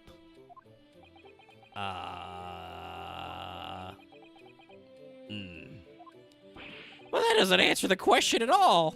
The shooting happened in a pawnbroker's shop. Not some snowy mountain road in another country. Shit. Just an idea, but we might not be looking at exactly the same scenario here. Who know? Where exactly was Hurley shot again? Well, according to the report, in his stomach? Sort of around that area, I think. Well, that's precisely where he always wears a little pouch on his belt.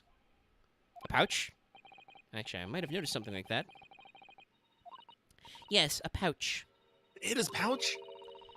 It's where he keeps 3 glass vials of a very dangerous chemicals he uses in his investigations. Is this cocaine? What? Really? Doctor! Where's the pouch Mr. Sholmes was wearing? Well, the fella had nothing like that on his person when he arrived at the hospital, as far as I remember. If I may.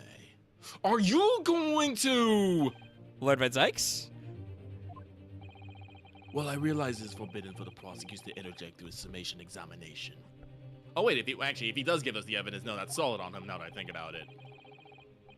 I should inform the defense that I have the pouch in question in the antechamber outside the courtroom. I mean, shout out to you for just putting it forward, but also, Why? I think it's because he's gonna follow this up with a case against the Skulkin brothers. ah. 'Cause they're here Oh, too. that makes sense. Sorry? Oh, true. As I understand it, when the police arrived on the scene and found Mr. Sholmes injured, they removed the pouch in order to assess the wound. Ah, thank goodness. Thought I was getting forgetful for a moment. Since then, it has been in my safe. It's been in my safekeeping along with all other evidence relating to the case. It was at the crime scene, so... True, technically true, yes. I can personally vouch for the fact that it has not been touched since the incident occurred. Thank you, bro. Very well, while extremely unconventional during a summation examination, Yes, give me evidence. I must demand the prosecution presents the item in question with all speed. Again, Van Sykes can be a little fucking little shit, but he plays fair. Yeah. Man, his shoulders are broad now that I look at him. Look at it from back here. Just whoosh. He's got a big coat. Yeah, big epaulets. Bring forth Sherlock Holmes a pouch. Examine, examine, examine, examine, examine. I say. Oh, there's a... Ooh. Well, There's a one is vial. broken. So this is the pouch worn by Mr. Sholmes on the night in question, is it? Look at that! One of the files is broken, and the leather around it is scorched black. It's almost as if the file exploded. Exploded. So, that night, the bullet from the Skulkin brothers' gun struck Mr. Sholmes' pouch. And it was the glass file exploding that caused the fella's injury. This bullet did not penetrate the victim, but was deflected into a wall of shop. Bleh.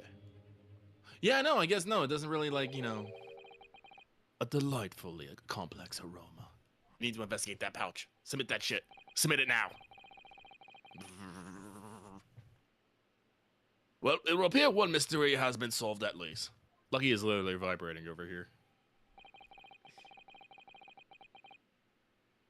That's where you're wrong, bro. Gesundheit. Sorry, I had to hold a sneeze. Though it has no bearing on the truth of this case. Oh, excuse me. Oh, they messed up my voice. Oh? The bungling and burgling brothers shot the detective, and the accused shot the pawnbroker. But now, Van Zykes, it is you who cannot count bullets. The pertinent facts of the case remains unaltered. Now we have a third bullet. But we still gotta actually find the third bullet. But at least the mystery is solved. I can sleep easy tonight. Thank you, young man. Like, if it deflected off the case, where did it go? Thank you very much. Glad I could help.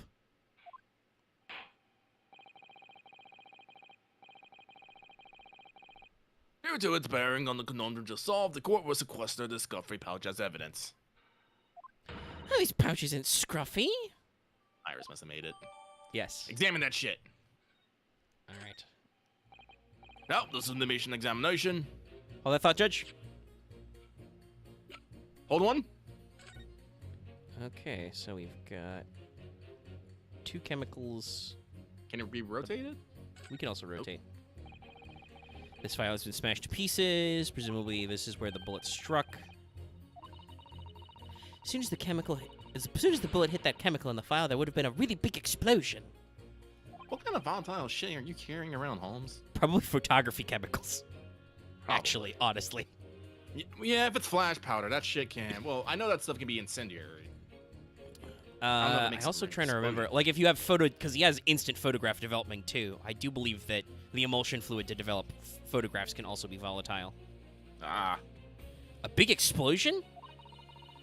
Well, all these potions and chemicals are amazingly useful for the investigation work he does. But they're also quite tricky to handle. Safely, at least. They're very dangerous. Oh. I'm sure that when this file broke, the chemical inside would have ignited. Note to self. Always walk on the right-hand side of Shobes in the future. The left is the danger zone. Alright, is this the same dialogue, or... Nope! Oh. Scorched really badly just here. Oh, the strap is broken. Look. Wait, is that the entry point? Yeah. Yep, this room. Yep. Supposed to be where the bullet hit, then. Let me see. Ha-ha! The bullet is in the pouch! Touch that. Touch it. Touch it. Enhance. Enhance. What the? Iris, look! Behind where the broken file was, do you see it? Ah! That's... the Skulkin brothers' bullet. We have Stroke three of luck bullets has hit this now. pouch. This is an amazing discovery. What this means is, there were 3 bullets fired at Winterbanks that night. Found exactly what that juror was talking about. The 3rd bullet. It's time to press that juror again. I think. Don't know why I was talking like you, Iris. The 3rd bullet has been added to the court record. Fuck you, Van Yes. Sykes. All right. Back let's out. go. Back out. Back out. All right. Whomst was talking about Bullet number. The maid. You said there was only 2 right. bullets. Okay, then we'll present to her, I think. Yes.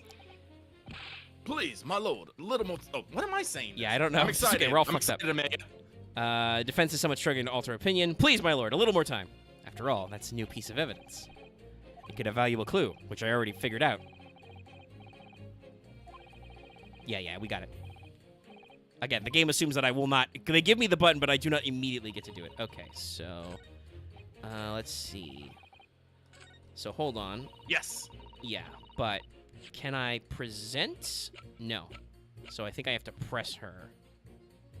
Because I don't have anybody to pit her against yet. True. Here we go.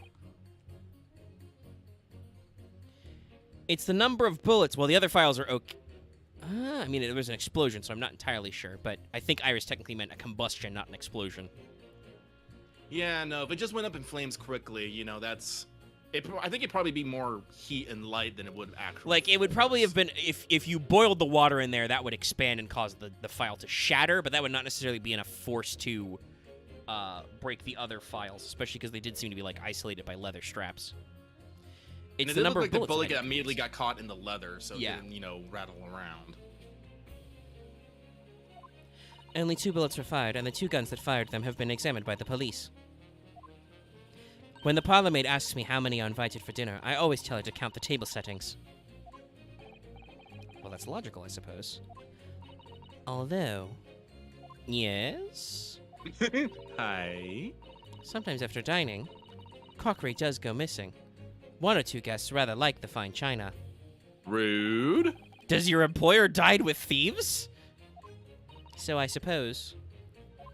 If there was another bullet Yes. somewhere in which we were unaware... Yes.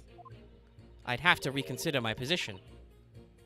A 3rd bullet somewhere on the scene. Could that be possible? I can prove it! Everything's coming up Naruhodo. Yeah, here we go. Oh god, our points. That's okay. Bullet, but bullet. literally. Allow me to show you then. The 3rd bullet!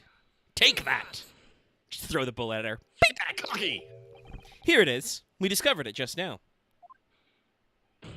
Yes, on the night in question at Winbank's Pawnbrokery, another bullet was fired. Van Zykes handed it to me just now.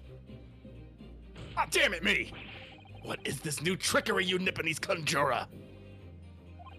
Where did you find that bullet? Ooh, we're doing the triumphant remix too. Yeah. It was lodged inside Mr. Shom's pouch, which you handed me just now.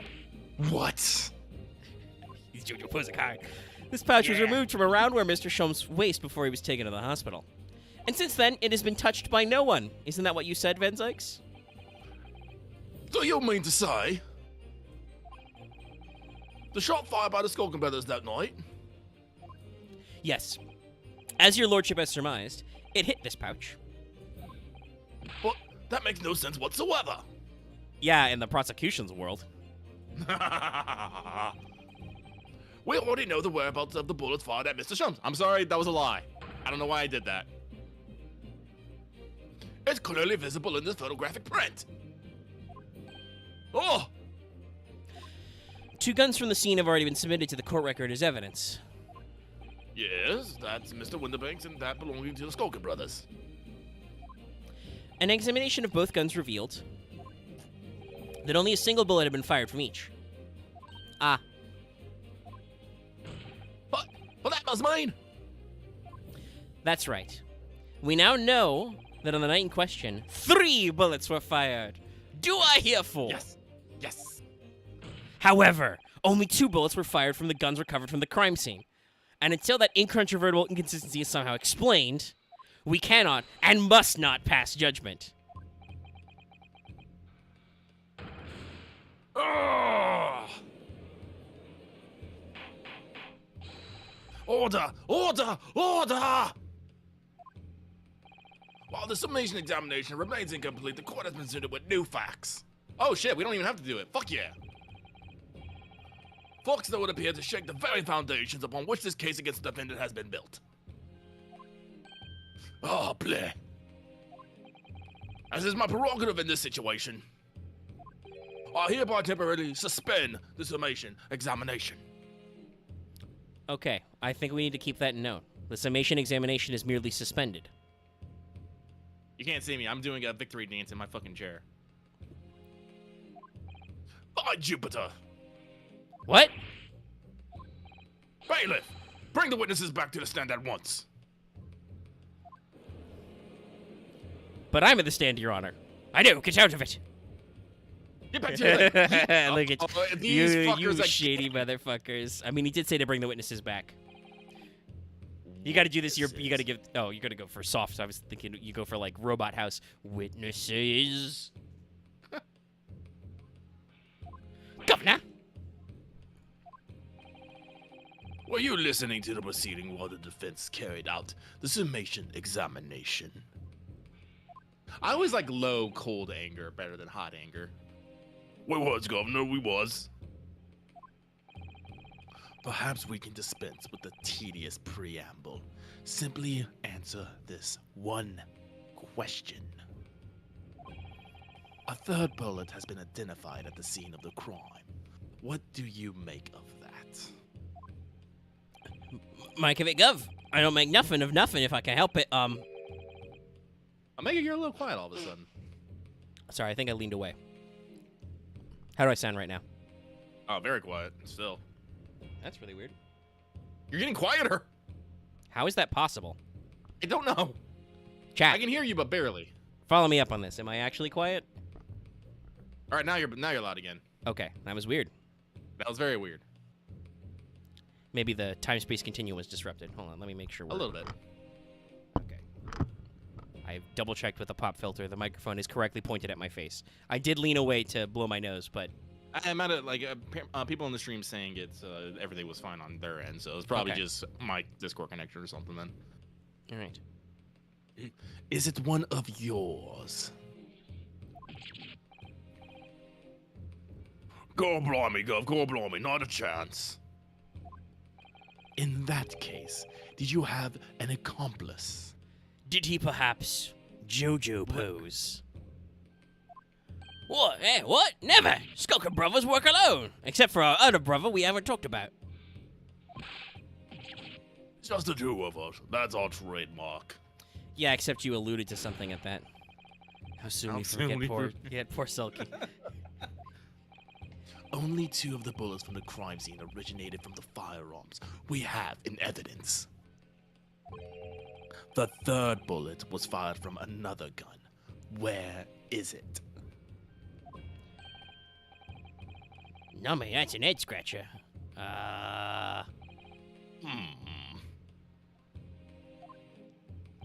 Counsel for the defense. Please don't make me invent the 3rd gunman, Judge. Yes? I should like to hear your thoughts regarding these new developments. Throw fucking Hattie Hatface under the bus. Bring him in. Bring him the fuck in. The 3rd bullet and the mysterious missing firearm, from whence it came. Thinking back over all the testimony we've heard and all the evidence we've seen, I think I'm starting to form a picture. A picture of what really happened that night. My lord, I think it's clear what this 3rd bullet tells us about the Skulkin brothers. They had a secret accomplice. Yes. Sorry, freaked out a little bit there. Accidentally touched the stick. On that night at Windibank's Pawnbrokery, the brothers must have been working with a 3rd man. The witnesses are clearly doing their best to cover up the existence of this accomplice. But all the evidence points to the fact that there was someone else present, someone carrying a gun. Yes. Violins. Go, strings, go. Objection! Oh, he's gonna ask us to pray tell. An accomplice, you say? Van Sykes, don't get uppity at me. You just told these guys to produce the 3rd gun. Pigswill. You fucking what, babe? The protracted proceedings have already forced us to endure 2 summation examinations. Yet in all that time, there has not been a murmur of a 3rd man. That is a lie. Yeah, that's not true. These guys talked about somebody being mad at them earlier, and it wasn't you, Van Sykes. If this apparently wraith-like being exists, You didn't even drink any. No. The court must be shown hard evidence. Without it, this fantasy will be crushed. Ah!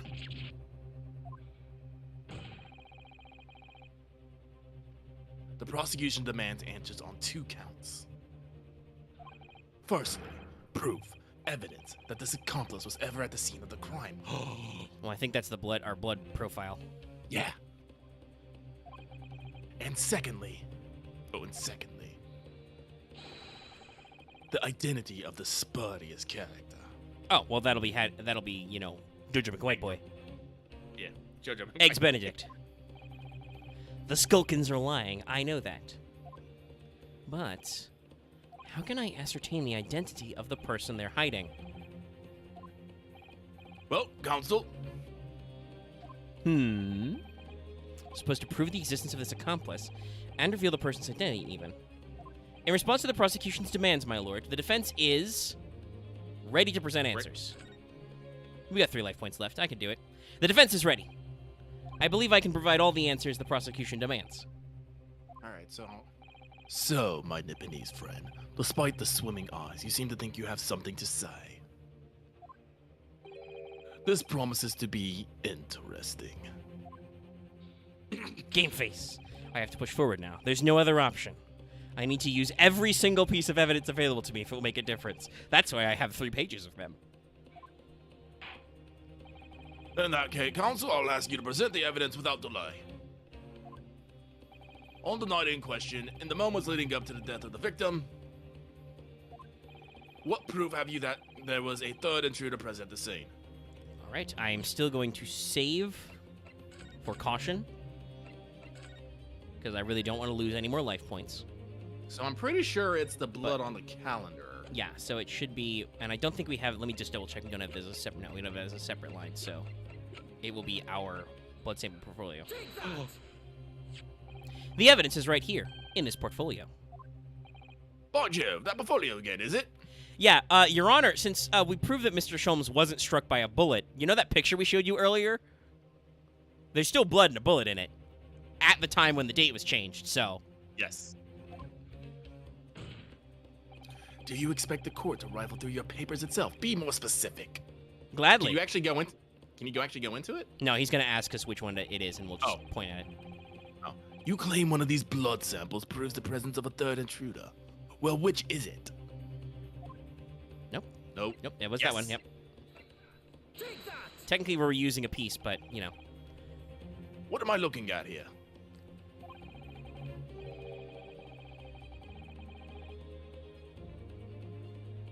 There appears to be some green paint or such like around the bullet hole in the middle of the calendar. That's a bloodstain, my lord.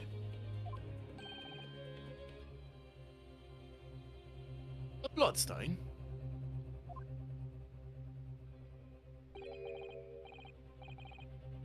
Green blood. Curious, even for you. Is the court to understand that the intruder was some unhuman creature? It's something developed by Mr. Herlock Sholmes.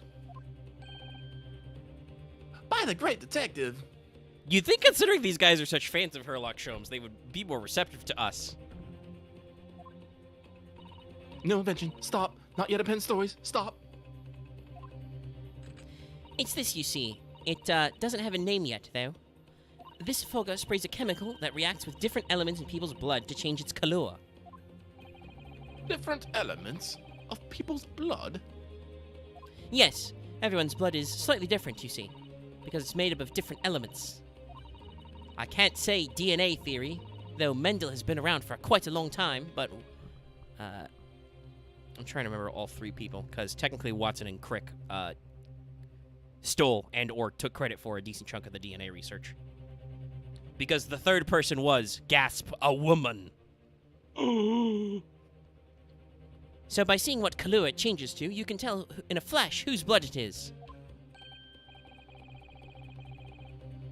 Oh, that brings a whole new dimension to looking at blood. Talk of blood in courtroom. Stop. Very exciting. Stop. Anyway, as an example, this one shows the blood of the victim, Mr. Windibank. Oh, a striking blue. Yes, so you see, the green color of this bloodstain on the calendar shows that somebody else was shot in the main part of the shop. Now hold the fire there, young man. Could it be from some unrelated incident, couldn't it? Excuse No, me, sir. it's not unrelated. Just fucking shut What? down. The date showing on the calendar is the date on which Mr. Windibank was killed. By golly, logic. Therefore, we can assume that whoever was shot the same day. Then whose blood is it? Well, the Skulkin brothers on the stand don't appear to be suffering from any gunshot injuries. Which means it must be the blood of somebody else. The third intruder, in fact. Objection! Whose identity the court is still waiting to hear? You can't delay this any longer, my learned friend. Then why are you interrupting me? Hey, the judge was asking me for an explanation, okay? Who is this alleged third intruder? Eggs Benedict. Take that! Going all in. That man's name is Eggert Benedict. Egbert Benedict? Who on earth are you talking about, I counsel? love that you said it wrong. You said Egbert, I did say Egbert. but that's okay. It's funnier that way. He paid a visit to Windibank's pawnbrokery on the afternoon before the incident took place.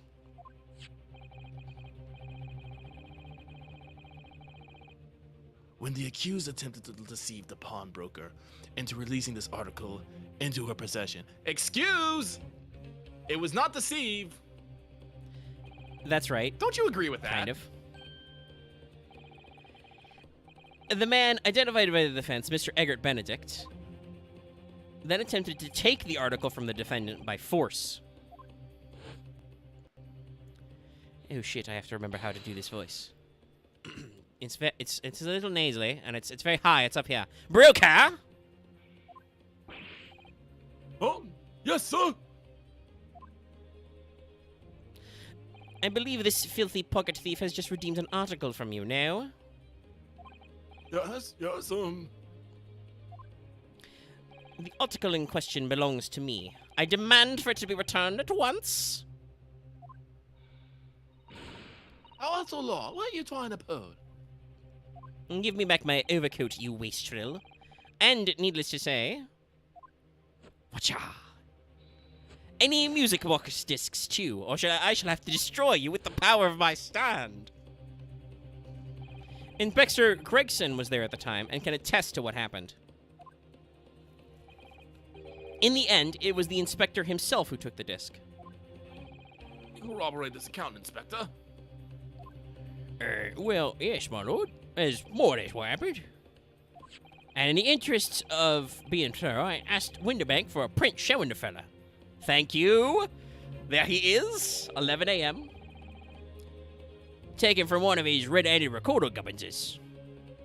Yes, that's him talking to Mr. Windibank that morning. Yes, yes, yes. And you claim this man is the brother's accomplice. Well, Mr. and Mr. Skulkin? We need to present the music disc with the blood on it. Yes. Never seen that geezer before in my life. I'm gonna throw this music disc at him. On me life, Gov. On me life. Never seen him. Yeah, but you're about as trustworthy. Well, somewhat unsurprisingly, it appears that our witnesses disagree with the assertion. The assertion, excuse me. I'm sure your lordship recalls my learned Nipponese friend's actual assertion, which was that he could prove the identity of the alleged accomplice. Yes, and I can. And show us the evidence. I'm gonna save before this one because I don't know if they want the music disc or the portfolio. I say go with the portfolio because we need green to green, I think. Yeah. Oh, shit. Oh yeah, this is serious. This is the last piece of evidence. I've had a feeling that something has been missing in this trial from the very start. But now, I'm going to drag it kicking and screaming into this courtroom. Are you ready to present your answer to the court, then, counsel? Yes, my lord. The defense will present the evidence now. Proof that the man pictured as in the photographic print was the fact the person struck by the third bullet. As I said, I will, just in case, because we did get bamboozled. The reason why we're down 2 points instead of just 1, because I misclicked, is because we did get bamboozled by presenting order. But I think you are... Logically, it makes sense, because this is the one that has the colors matching. Yeah. Take that! The proof is right here, in this portfolio. Your gracious counsel, does that portfolio contain the answers to every question posed? No, but because we're sticking like 4 pieces of evidence inside 1 piece of evidence, I do have to refer to it a couple of times. It's like in a certain... presented? What? Could you have opened it up, like examined it, then presented? No, I don't think so. Okay. He's gonna ask us to... I see you share my interest in claret-colored liquids, my Nipponese friend, but... Did Venzikes just admit he drinks blood? Yeah, a little bit. Enough. The court demands to see further evidence. Which blood sample proves that the man you identified was the one shot by the 3rd bullet at the scene of the crime? Music disc, music disc, music Actually, disc. it's back 1. Boom! Take that! The music stops. As I mentioned before, on the afternoon of the day in question, the defendant attempted, deceitfully admittedly, to reclaim this disc from Windibanks. Technically, I guess there was some deceit. If she said it was her item, it was not technically hers, because it says for McGilded, but she did have all...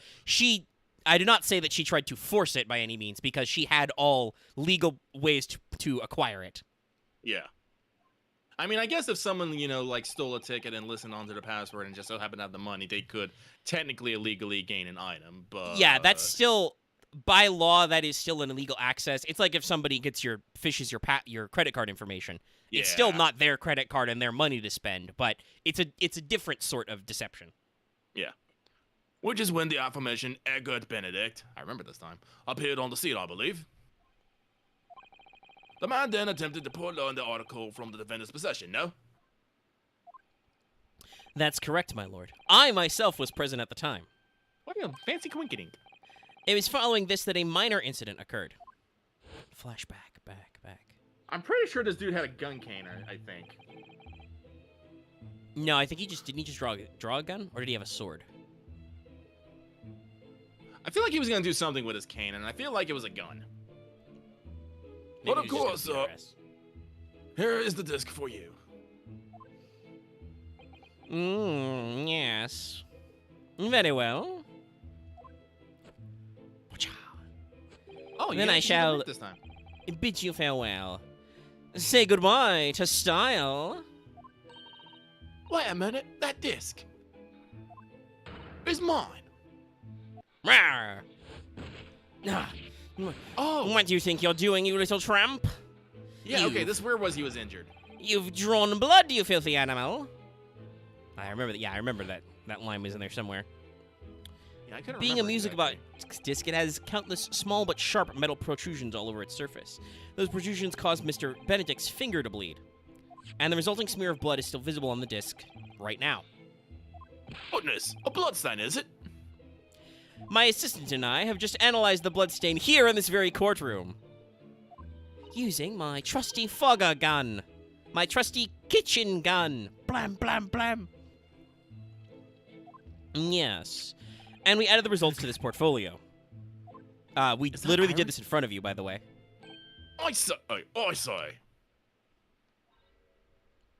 It's green. It's exactly the same color as the blood around the calendar. The evidence is conclusive. Ish, actually, honestly. I mean, I assume Iris is correct, but we haven't actually, clinically tested this procedure. Listen, if people can just throw shit out in the middle of the fucking case, we can too. Sure. Yeah, we'll invent a new forensic technique in the middle of the courtroom. The man calling himself Mr. Egbert Benedict, who was in Windibanks earlier that day, is the accomplice who was present at the scene of the crime that same night. Ooh.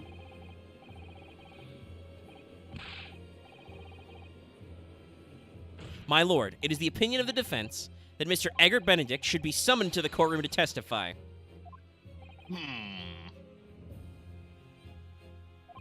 It would certainly seem that we can ill afford to ignore this gentleman's apparent presence.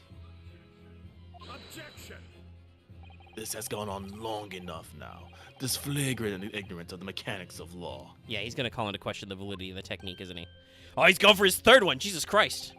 Sherlock Holmes, you say? Yes, I've heard of the name.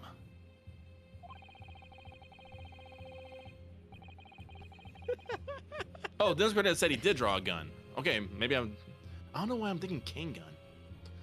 The There was protagonist a in lot of series- stuff going on with the cane. Yeah. The protagonist in a series of short stories for the vulgar classes, a god of detection or some such. This has got to be a reference to, like, light novels or manga or something. Actually, is there, like, Detective Conan, is he, like, called the god of detection, or are there other, like, pop culture characters called that? I do believe there are. Like, Japan does have some famous Yeah, detective they series. Japan really bought into Phantom Thief and detective literature, oddly enough. Like, Edogawa Rampo, I know, was a big one. I assume, But- actually, honestly, it's probably because a lot of those stories were... Because obviously, the Sherlock Holmes name comes from what Maurice LeBlanc had to change Sherlock Holmes to in the... God, I'm blanking right now. The Arsène Lupin series. So, Yeah, no, like, Edgar both of those were around the same time, and I assume the reason why Japan is so keen on them is because that was, like, right post-revolution and opening the ports and stuff.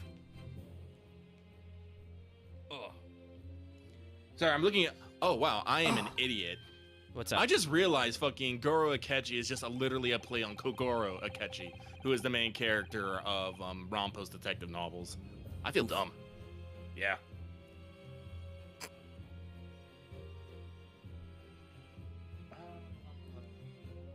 And now you employ chemical substances defined by this fantastical persona in the highest courts in the land.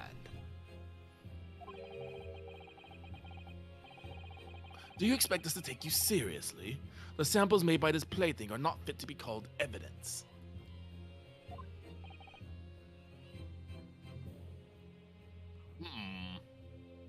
I mean, it is a...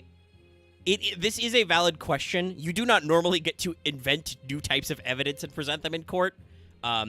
Like, this is why you have expert testimony to suffice. I guess technically what we would do right now is we would put Iris on the stand as an expert witness, and she would explain how she, as a 10-year-old medical doctor, developed this technique. But...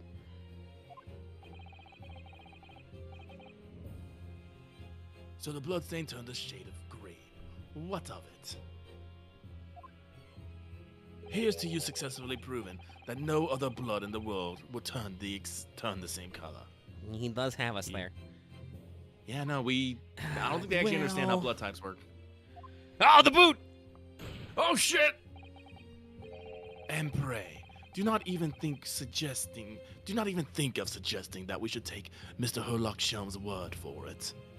Ah!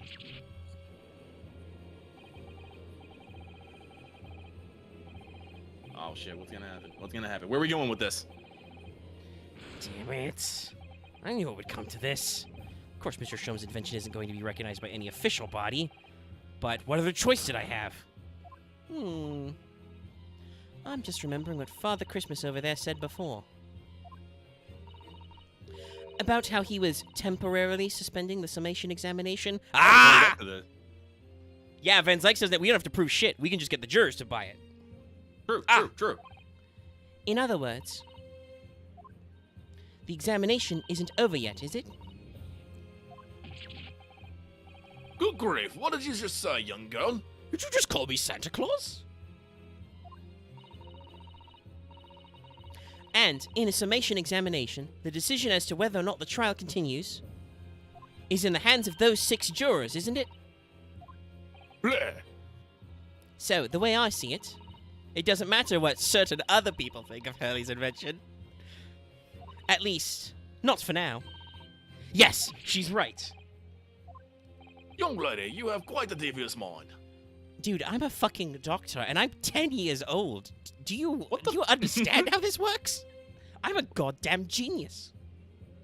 I could own you. I'm also, like, filthy rich as a well-published author. Not even you in just my called- field. who, this man just, publicly calls trash. I would like to sue for defamation. Right here, right now. Come at me, Van Zykes. I said this line. Yeah. It really just comes down to one thing. Whether these ladies and gentlemen of the jury are convinced by what you say, Runo. Is that about right, would you say? Or did I misunderstand something? Unbelievable. Mr. Shum's partner. He's a force to be reckoned with. Iris Wilson, sharpshooter. After that sheer presses of the situation from an entirely unexpected source, it must be acknowledged that the previous summation examination has yet to reach its conclusion. And I think that would admit, like, the summation examination is completely bullshit, but in a legal sense, it makes sense. The judge is not in control of the summation examination. It is a stage of the court proceedings that is exercised by the defense against the jurors. So it either ends when I run out of gas and the judge is like, okay, wrap it up, or when the jury flips. So the judge cannot outright call it over when he called it merely suspended before. True. This is absurd. I'm trying to think of, like, if we're gonna have to press more. Are we gonna have to go back to pressing people again? Ladies and gentlemen, No, I think he's just going to ask them what they feel about the summation examination. sick. Ladies and gentlemen of the jury, the court now looks to you for your final leanings in this matter. I think there are, like, 2 or 3 cases in all of Ace Attorney that are not murders. I mean, it's the same as every mystery TV show or novel. It's always murder. There's a reason why Guys, that's a do you TV know how trope. many fucking episodes of, fucking Detective Conan where someone just fucking dies? There's over 1,000 episodes of that shit. Oh, no. I got a better one. The TV show Murder, She Wrote, because that's about, a little old lady in a small town. You know, I think at least Detective Conan takes place over, like, minimum, it's got to be, like, Tokyo area? If not, like, all of Japan by the time we get to those thousands of episodes. They travel all over the yeah, place. so, like, that, okay, sure. We can work on that with, national murder rates. But, like, there's a lot of shows like that where it's like, wait, so you mean to tell me we're in a small town anywhere USA and we have 7 seasons of people getting fucking murdered? There's gotta be something in the water. As proud citizens of Her Majesty's the Britain, I'm sure you will come to a fair and just conclusions. None of that bollocks you all were going on before. So then, state your final decisions in time, please. Not guilty. Not guilty. Not guilty. Shit. Whoa! Guilty. Whoa! Okay. I was Thanks, about to Dylan. say, so if they all vote not guilty, damn, he's still doing with his fucking head. So if they all vote not guilty, we just go home, right? But no, 2 of them had to hold out on us. 2 go guilty and 4 call not guilty. Such is the outcome of the summation examination. Why the Objection. My lord, with all due respect, this is an outrage. Oh, I'm losing my voice here a little bit. Sorry, I need to put something in my mouth there. The prosecution refuses to accept this decision. Well, too bad. Suck it. Suck that bottle. On what grounds? If these jurors are preceded by some half-baked concoction devised by a pretender to real police work, then they are too ignorant to be trusted with the judgment of anyone's guilt. Wow, good job, Van Zykes. You have pissed off the entire jury, so let's just get those other 2 to vote not guilty now and go home. Yeah. At this end, I would just literally switch my guilty to not guilty just to spite you. Be like, fuck you! Bitch. Oh, I'm sorry, Lord Van Zykes, but the outcome of the summation examination cannot be ignored.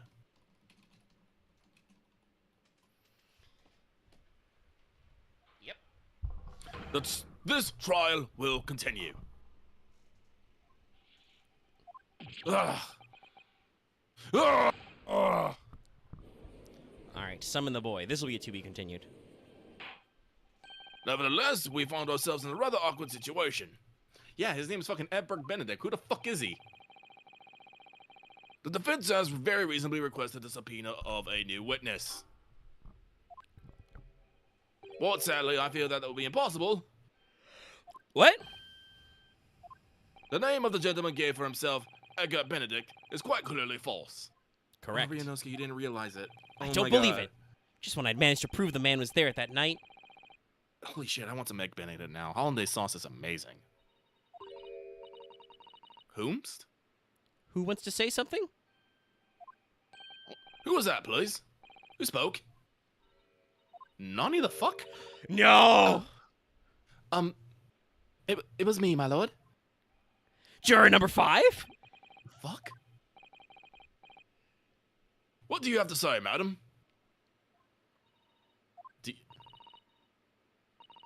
If possible. Inspector? Eh? Me, ma'am? Me, mum? I wonder if you might show the photographic print to me again. The one in which the gentleman is shown. Son of a bitch. Does she fucking know him? All right, yes, you mean this one, of Mr. Benedict? Is she a little pink in the cheeks, or is that Shadow? I think that's the shadow of her little pince nez. Okay. Yes. There's no doubt in my mind. Juror number 5, you don't mean to say you know this guy? Yes, I know him. What? Nani? No. Good gracious! Great fires of fire! Order! Order! Order! I wonder if he'll ever get 4 orders. Juror number 5, how on God's gracious earth? What the fuck is happening with my jury selection? I mean, I know the defense has been saying it all day, but like, seriously, this is fucked, bro. I am a communications officer. Sorry, I messed it up, but whatever. As we can clearly see. Whoa, whoa. Okay, she is blushing. Now she's blushing. Yeah. And her eyes are shining. The gentleman in this photograph is stop. Also, a communications officer. Stop. He works in my office. Stop. Fucking what? A very top operator, in fact. No! The espionage, Lucky! Communicators! Oh! We've got spies in the British Telegram office! Is this what the music disc is? Is it secrets? He should... He should be in the communication stations now. Stop. Tapping away at the risk. Stop. Sending all our secrets to government spies. Stop. This doesn't seem right somehow. I can't put my finger on it. Why? But it doesn't feel right. I suppose we all imagine the accomplice would be some sort of hardened criminal. It's a bit unexpected to find out he has a respectable day job, whatever he gets up to at night. Yes, I suppose that's it. I suppose that's why I felt something was wrong. If the gentleman is at London's communication stations, we should be able to subpoena him within the hour. Oh, there's definitely gonna be a fucking break. Lord Van Dykes, if you please. Yes, my lord. Make the necessary arrangements with all haste. As your lordship bids. This is... I know we've been, like, hinting at this, but the fact that this is all coming up together is blowing my fucking mind. The court will recess for 1 hour. There it is. Let's go hang out with Gina and be like, see, we're doing awesome. When the new witness arrives, we shall reconvene to hear the gentleman's testimony. Well, we should actually do that. Actually, no, yes, we would be with Gina. We should spend that hour fucking prepping. Like, When a new asking witness Gina if she knows anything about Tall Boy. Yeah. Get a sample of his blood. It's like, I think we proved to Gina that we are going to fight for her. Trust us, girl. Believe in me and believe who believes in you. I My have been finger will fucking slapping. I have defeated career criminals. I have smacked down jurors, some of whom are professional surgeons and fucking revolutionaries. I told Van Zykes to fuck off twice with the summation examination. I think checking So, his like- body for injuries will be probably in there, but we'll see. He's probably gonna have some sort of tell that, you know, he's wounded on some side. And we're gonna be like, excuse me? What was that? Yeah. Inspector Gregson? Yes, my lord. I should like to hear from you specifically about events at the pawnbrokery on the day in question. It is about time for our break, because I need to... Yeah, when we get the to be continued in the save point, we'll break. Come to my chambers during the recess. I feel like there's Yes, more sir, secrets my going lord. on here. Very well. Court is adjourned to 1:40 p.m. Oh, we've been going for like, what, 2 hours and 40 minutes in this case so far? 'Cause we started Yeah, at it was 10 right? sharp, yeah. Jesus. So it's now 12:40. Well, we can take lunch. Ella. Fish and chips are everybody. Ask Gregson for them. To be continued. Alrighty, so in that case, once the save screen pops up, we will be taking a short break, because we have been going for over 2 hours. And it's a good point to pause. Oh, I'm getting the fucking excited. Yeah, it's not time to stop, but it is time to take a break and get up, because it has been 2 hours. So save.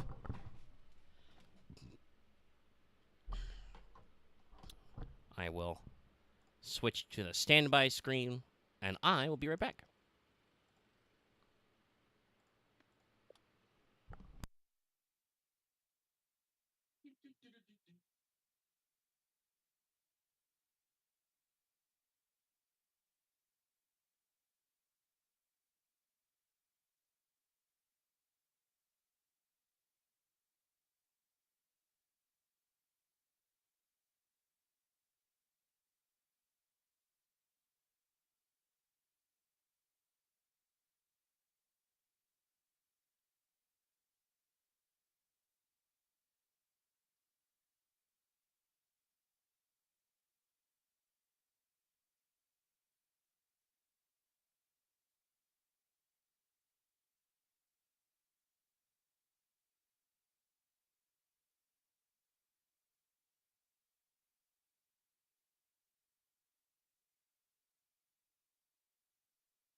Oof. Oofeth. While that waits.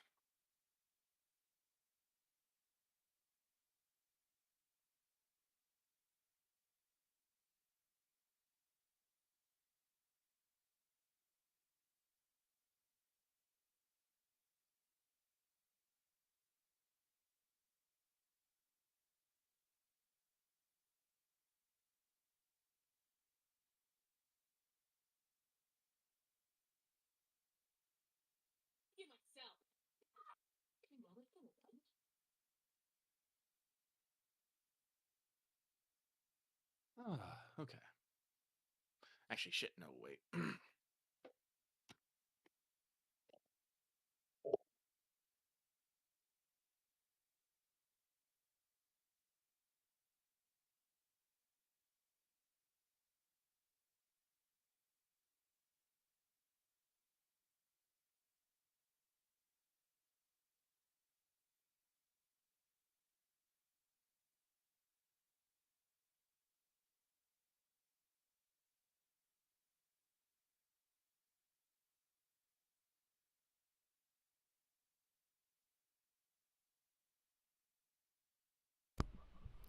Okay, squad, I am back.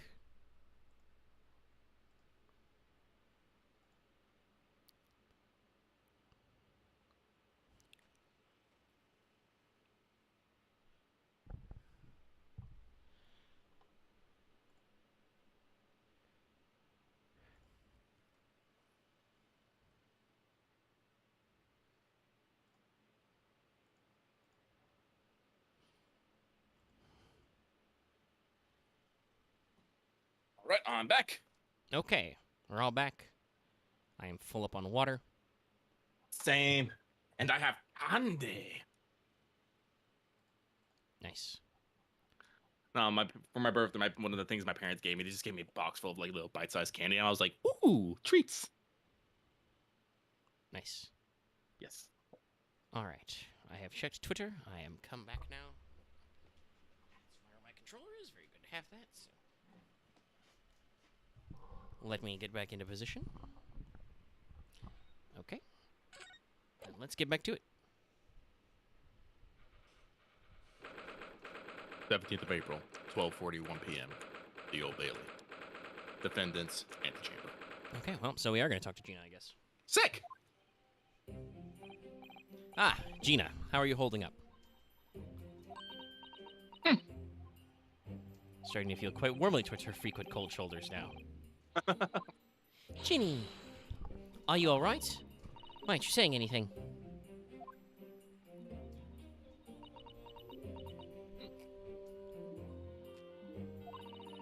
What's the point, eh? Why go all this trouble and fight so hard for the likes of me? What? Well, you saw it, that picture. What picture? There's like 4 pictures in this. Ah, you mean this? The photograph taken by Hurley's red-handed recorder? Try and put a little more pout when I read those lines. Well, I didn't think it would have captured a scene like this, that's for sure.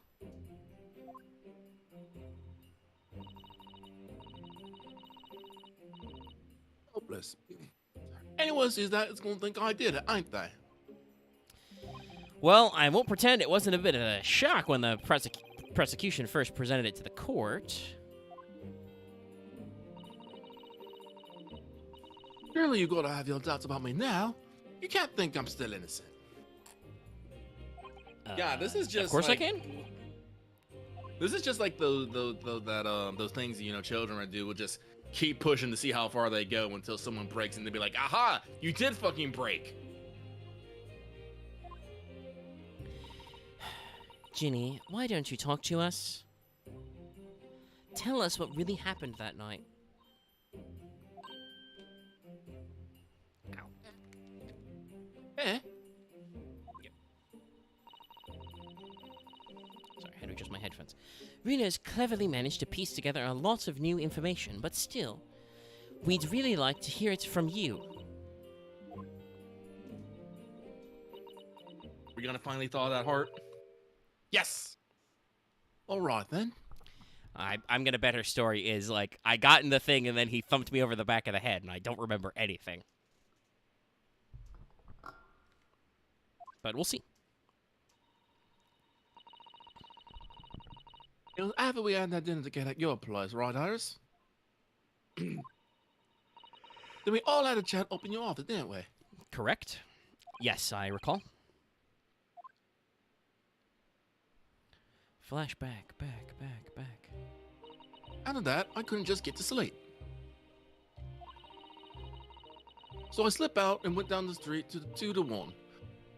To Winterbank's place. I had to know. If Iris' story was there or not? The Hound of the Baskervilles. Have we shown her the manuscript yet? Yeah, I think we did that in the jail. I don't know what it's about or nothing. But if you ask me, there's something in it that Shums don't like. Something what he don't want other people reading. So that's why I lied about Iris sticking it with the log with Winterbank for safekeeping. At least, that's what I thought at the time. So you broke into Winterbank's. I just had to know if it was there or not. I mean, I had no idea that all that was all gonna kick off, did I? I struck the lock and snuck inside. It was dark as you like in there. So I gave the oil lamp on the counter a bit of wick, and that's when... What do you think you're doing? Huh? I nearly died, I did. And next thing I knew...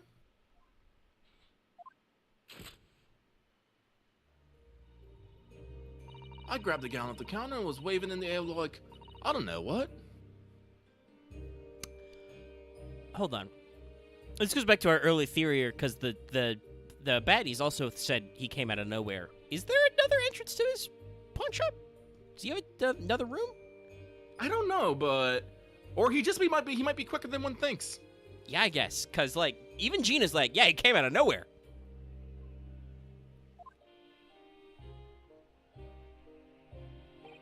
Oh, you're a girl who was in there this afternoon. I didn't think pickpockets went in for armed robbery.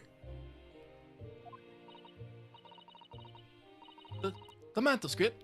Have you got it here?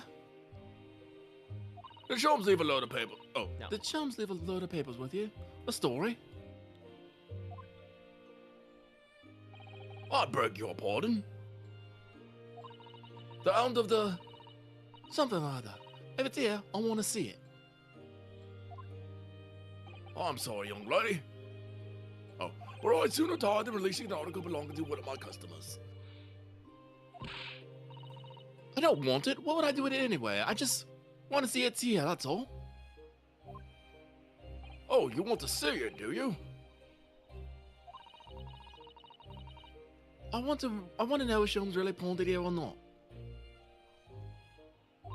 Please, just let me see it and I'll go.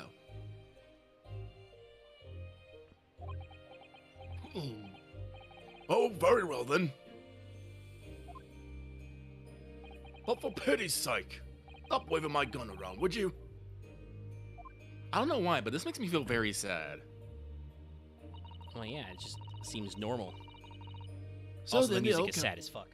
It is sad as fuck. So then the old cove unlocked the storeroom door, and we both went inside. So at what point do you become unconscious, Gina? We're about to find that out. And it was there, all right, the manuscript. Chums weren't lying after all. You did all that just to check for me, Ginny?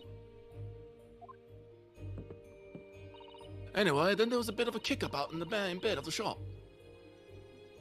The Skulkin brothers arriving on the scene, yes. Skulking onto the scene. I'm skulking here. What was that noise? Someone's breaking in. Dear me, is there some bogus convention here tonight that I don't know about? I think I forgot to shut the door behind me. Sorry. I better go and take care of it.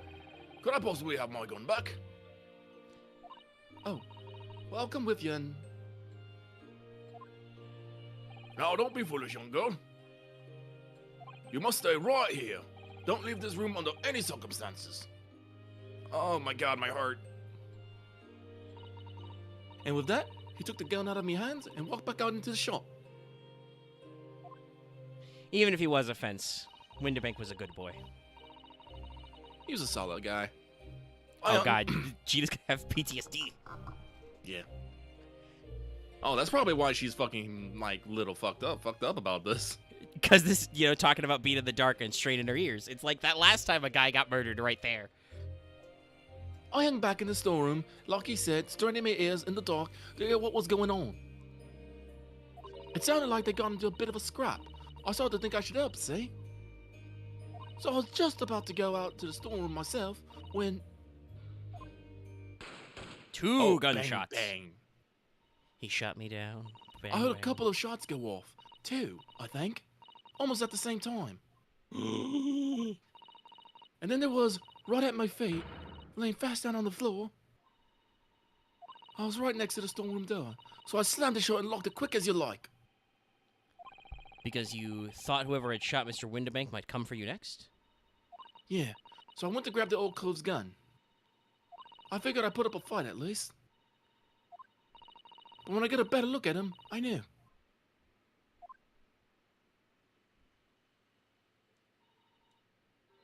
Winterbank was a goner. Ah. So I guess she just fainted or something. Yep. I felt funny in my head all of a sudden, kinda dizzy. Yeah, that's called fainting, Gina. And after that, I don't remember nothing. I know you talk like you're a badass, but that's a pretty typical reaction to seeing a guy die right in front of you. Yeah, shock. Yeah, you get a little fuzzy and then you go in there. No, the door was locked when they got there. Okay, so maybe... So then did Susato make the flap in between the murders? But why? Well, I mean, I guess if we hadn't seen the flap, we wouldn't have been able to look inside. But Yeah. would that have really changed anything? I don't know. understand this flap. We know the flap was added, but the context of how the flap was added, I'm unsure of. And also, how did Winterbank get shot, like, in the foot of the storeroom? I guess it was like how he proposed, right, with what Gina said. Yeah. There's still stuff here. We got a whole ass thing with this Tall Boy this left. flap is flap is bugging me. That must be when you passed out, Gina. If I hadn't done what I done, the old cove might still be alive. Ah, did you I go thinking doubt like that. that? Did you tell the police everything you just told us? Of course I did. I didn't believe a word of it, did I? All they said was, if I kept telling lies, it'd make things even worse for me. Sounds like a typical is police it. tactic. And I was about to say, yeah, you know, police will just keep pressuring you to admit to you do it. You'd be surprised how often this actually will work. People just fucking cave the pressure. Well, and that's why you have, you know, your Miranda rights in the States. We can get the whole thing tossed the fuck out because the police did not tell you anything. And any lawyer you call or hire or whatever to be with you with your legal counsel when you're being interrogated, and assuming you don't waive your rights, will tell you to shut the fuck up and don't say anything. Plead the fifth, and you say you want your lawyer. Yeah. You cannot be legally compelled to testify, so you're just like, no, I'm not gonna say shit. And as we've seen, even if you are innocent, you shouldn't say shit because the police will probably be trying to like work on you. Interrogation techniques are like that. I did study this in school, so there's a variety of methods, and like honestly, it is much. I've talked about this before. The general way people act when innocent is much more likely to be like, no, I didn't do it. I'm not explaining anything, right? You just if you are not lying, you will usually just be straightforward and just be like, no, fuck you, wasn't me. You know, you will be emphatic and short. It tends to be guilty people who are kind of like, well, you know, I wasn't anywhere near there. I was somewhere else. Like our humans' general natural instincts are to make up bullshit to like say why you couldn't do it, and that's probably what police are working off of. Is they want you to, even if you're lying, they want you to lie and make up shit so that they can catch you in it later. So if you are actually innocent, there's really nothing to be said. Just don't say anything, because then they can't get it in their head to use anything against you. Oh, sorry, itchy elbow. It'll be all right, Ginny. Don't worry. Just stay strong a little longer. Runa's about to put the real culprit through the mill, and then I'm going to shoot him dead.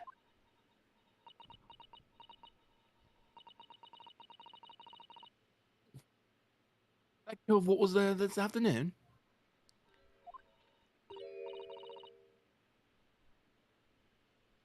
That Eggert Benedict? So you can say Eggert Benedict, but you can't say manuscript? Yes, I am here in the flashback.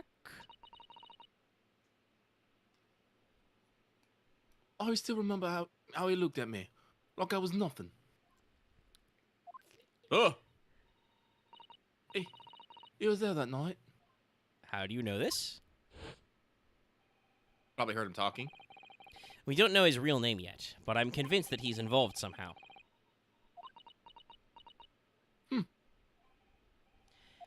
Anyway, thank you for telling us what happened, Gina. I appreciate your honesty. You what? Your honesty, I appreciate it. It's kind of important as my client. Yeah.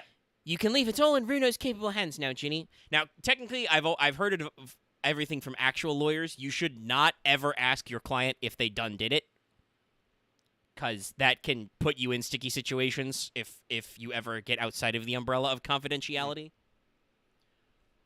But also, it is generally better to be straightforward with your counsel.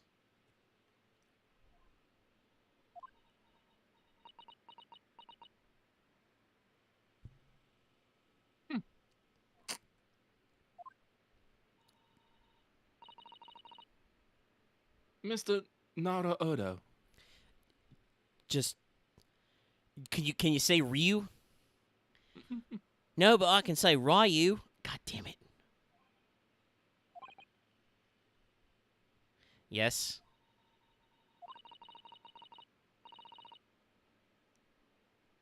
Come you trust me. I don't get it. Well, Gina, let me tell you a story about how I got accused of murder twice.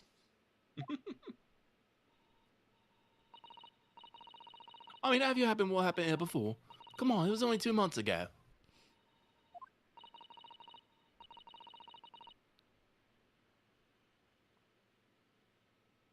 Me and McGill did. We told you all back of lies. I mean, you told the court in general. And you got the bog trotter off with him, even though he was a killer. No, I could never forget that.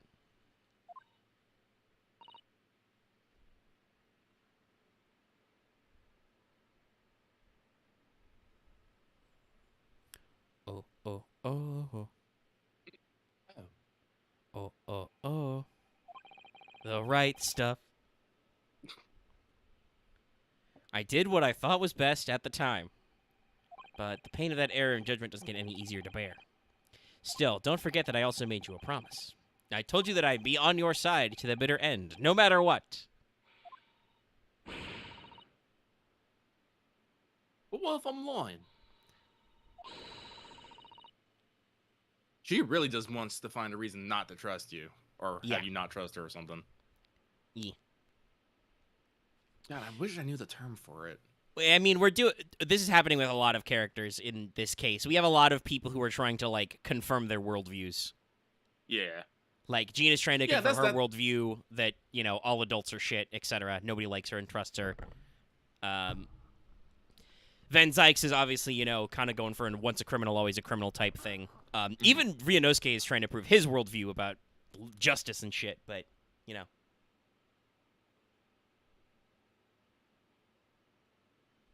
Well, no, Axe, but that's because every case is murder, so it's you get hanged or you don't get hanged.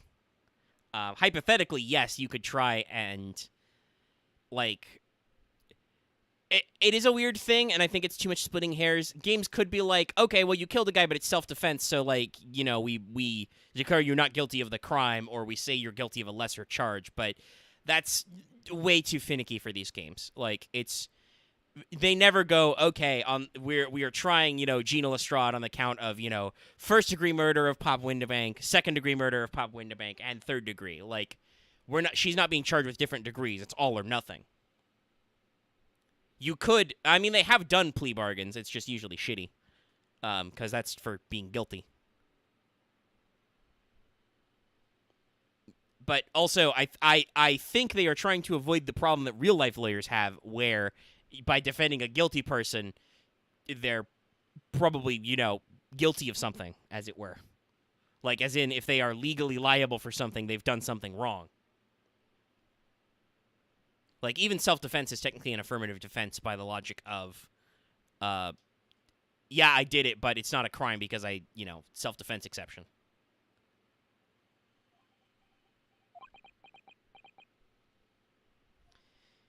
Da-da-da-da.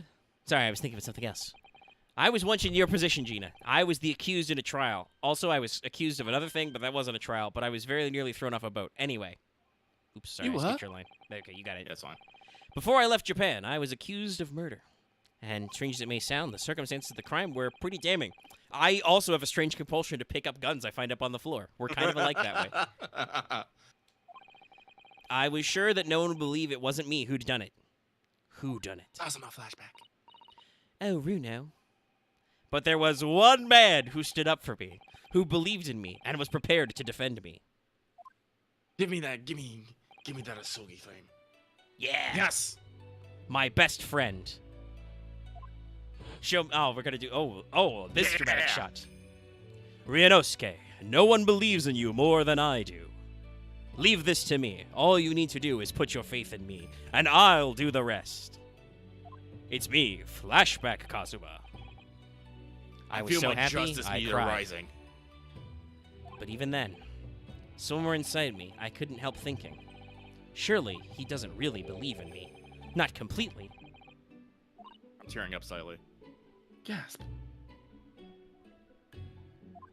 But, shit, the dramatic turn. I was wrong.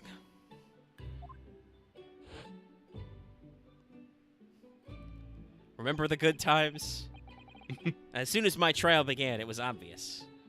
His headband continued to move even though we were indoors. But he had an absolute unwavering belief in me. Dramatic zoom. And in turn, I developed an absolute unwavering belief in him. My feelings. Since then, I came to realize, if you want someone to believe in you, you have to believe in the other person first. Believe in me and believes in you. What are you saying? I promise you, Gina, that no matter what happens, I'll keep believing in you. So you don't need to worry. I won't let you down.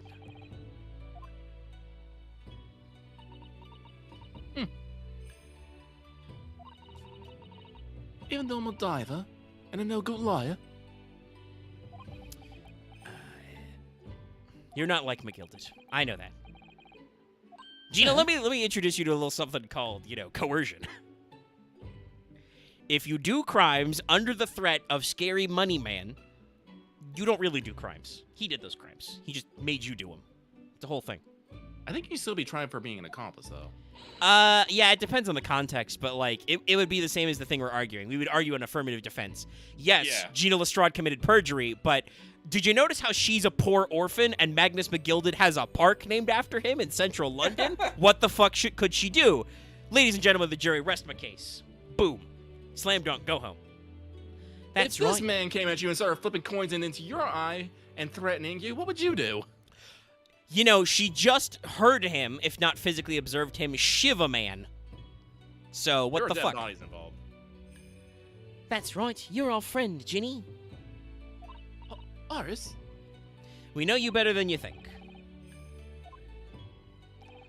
For example, I know that you really need to get that coat back because I gotta tell you, it is a good look for you. You need the coat. And we've come to the conclusion that you're someone we can trust, or Iris will destroy you with a bazooka.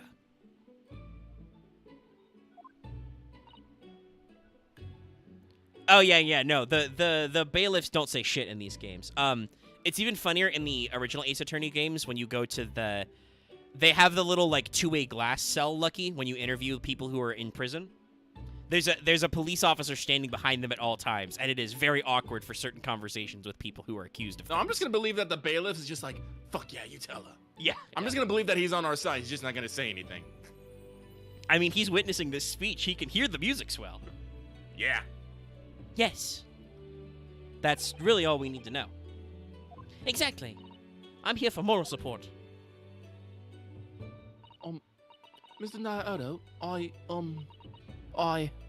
Gina, don't break into tears. I don't know if I can handle that right now. I'm halfway to crying, so. Shit. Well, she hid it behind her hat. It's okay.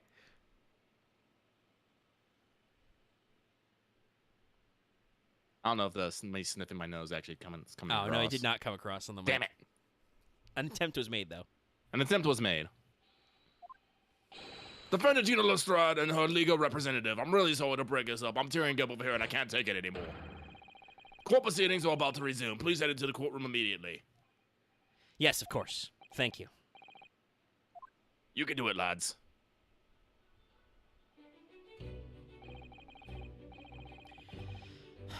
I'd been both a defendant and a defending lawyer in my time, so I knew only too well. By the way, that means that conversation took an hour. Just how hard it was to put your faith in another. Well, technically 59 minutes, but anyway. I don't know, maybe the bailiff gave us a 5-minute window. Still, that was a long-ass conversation. And also I knew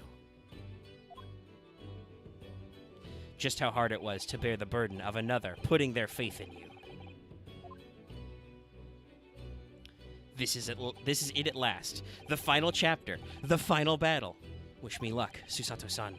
And I hope you're watching over me, too, partner. Aibo. I'm waiting for that sword to fucking talk to us. 17th of April, 1:41 p.m. The Old Bailey courtroom.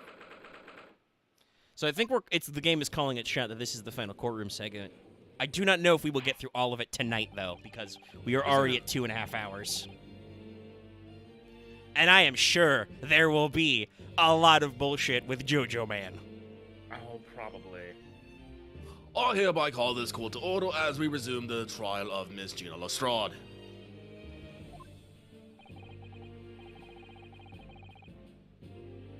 Or Van Zykes, have you successfully subpoenaed the witness?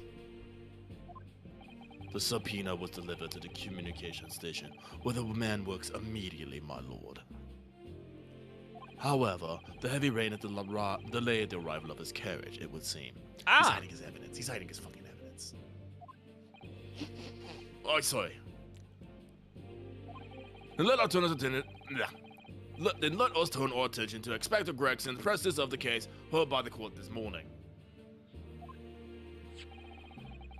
The glaring omission of the third bullet in your report is a serious blunder, Inspector. Yeah, well, I can only apologize, my lord. Scotland Yard's finest. And although the defense chemical analysis of the blood at the scene makes for a compelling argument, I cannot permit such untried methods to be used as evidence in my courtroom. I mean, that's a fair cop. Yeah, no, that is a fair cop. We need to scientifically prove it. Iris, you should have written a paper about this and submitted it for peer review. Mm-hmm. It's a big mistake to cross Hurley and me. A very big mistake. You're not going to sleep tonight, motherfucker. Is that Iris? She has a gun. Blam, blam, blam. Motherfucker. Fog. My lord, Oh, this gun doesn't have a mustachioed. the subpoena witness just arrived in the building. Thank you, officer. Show him to the stand without delay. Mr. Eggert Benedict, if that is your real name, which it's not. I didn't expect to be crossing paths with him again so soon, and certainly not like this. What a fucking witness box. We full up here. Thank you for complying with the court subpoena at such short notice, sir. But of course, my lord. As an upstanding member of London society, it is my pleasure to oblige. Yes. When we get done with this, I'm gonna wiki this man and see if there's actually a direct reference into being designed off a JoJo character. Now, sternly call your name and occupation for the record. Ashley Graydon, Communications Officer. Sir Graydon and I both work at London Central Communication Station. Now, perhaps somebody would kindly explain what this is all about then. Yes. You were apprised of the situation by the court officer on your way here, I presume. Yeah, he probably just thought it was a tasty name. What would the equivalent in Japanese be? Like, miso something? For what? Axe is talking about Ryunosuke didn't get that Eggert Benedict was a fake name because he's Japanese. I'm trying to think what would be like a Japanese food pun based name besides the fact that these fucking brothers are named after fruit. Ugh. I mean, it could be a lot of things. It could be like, could have named him something like white rice, Yeah, that would be a good one. like Shirogami or something. Yeah, that would be hilarious. Yes, I was. Actually, now I'm curious. Hang on, I gotta actually look. I mean, I would be careful about looking stuff up because of spoilers, but I know, but I'm just gonna look at his fucking. Because let's see, Ashley. As long as I don't actually start scrolling down, I just gotta look at the fucking. I mean, tempura is a batter. Misoro tofu, that's funny. Miso umami. There we go. No, I don't want the testimony and accents cabinet. What the fuck is an What? Just wanted his fucking. Something to do with a murder that took place at a pawnbroker's on Baker Street. And some nonsense about me having been there on the night in question. Names and. Okay, here it is. Names and other names. Rubato Chorgray. Huh. I'm not actually sure what this is. That is the accusation, indeed. Rubato Spectral Gray. Is that his? Is that the name that matches up to Egbert Benedict? I don't know. Because it's written in katakana, so it's supposed to be an English name. So that could just be the original version of his Ashley Graydon name. Chad, if you can figure this out for us, drop us a line. This really is beyond a joke, you know. Very well, without further delay, the court will hear your testimony now, Mr. Graydon. I mean, he's Yeah, gonna let me fucking pose. lie, Your Honor.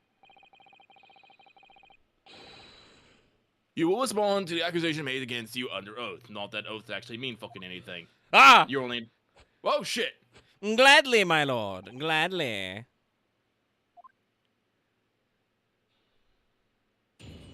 I don't think he was shot in his noodly arms. No. Naturally, I have occasion to make use of pawnbroking services from time to time. But are you seriously suggesting I colluded with these thugs to break into that place on the night of the murder? No, no, no, no, no. I have no intention of admitting to such an outrageous accusation. That's not to say that he said he didn't do it. He's just not going to admit it. Even if certain parties present claim that my blood was found at the scene.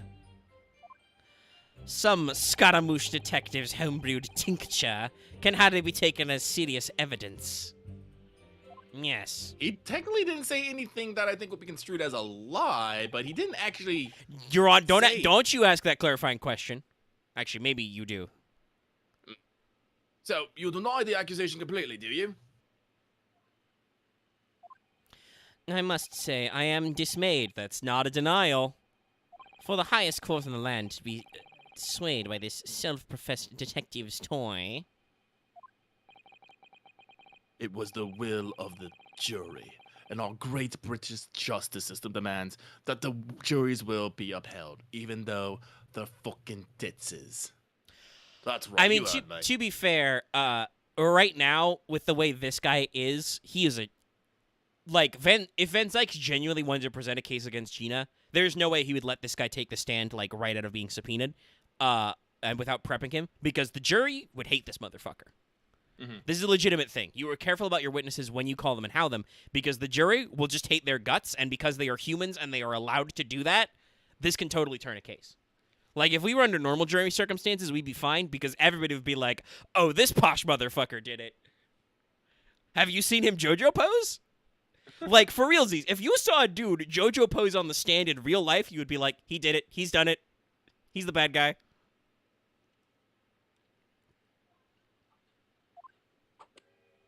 And then it would seem we have the misfortune of a most inept assembly of jurors today. Yeah, great way to pitch your case, buddy. How long am I expected to be detained here?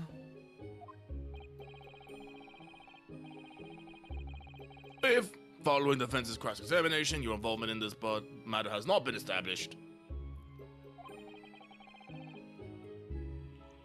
you will be free to leave immediately. Good. Then I shall be away in time for afternoon tea. Some small consolation, at least. Sadly, I Well, that's have not- missed 11s.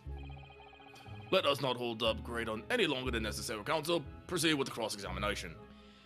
So I guess we're gonna start pressing everything. we meet again, Mr. Egbert Benedict. Oh, are you approaching me? Or is it Mr. Graydon? Oh, fuck you. My apologies. You are? Ryunosuke Naruhodo, defense lawyer. We have met. If you say so. Ashley Graydon. Enchanté. So...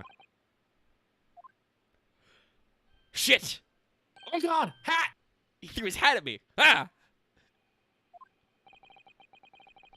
I trust we can conclude this quickly. Ugh. But I'm not holding your fleshy hat while we do. Put it on! Put it on! It's Sir Dominus! Damn it! Cross-X. Okay. Yeah, I think we just go for the Yeah, press. nothing popped out at me immediately. He was dodgy, but we gotta Yeah. get ready to call him. Yes, we even met in the very pawnbrokery where the crime took place on the afternoon of the day in question. So, you know, you were there. Though, of course, you introduced yourself by a different name at the time, which is, in my professional opinion, hella sus. Thus. Yeah. It is entirely possible, in fact, since I didn't catch you at the scene, you did, in fact, vent. Of course, you introduced yourself by a different name. It was Mr. Eggert Benedict, I believe. Tell me, what made you... Fedzak, shut the fuck up.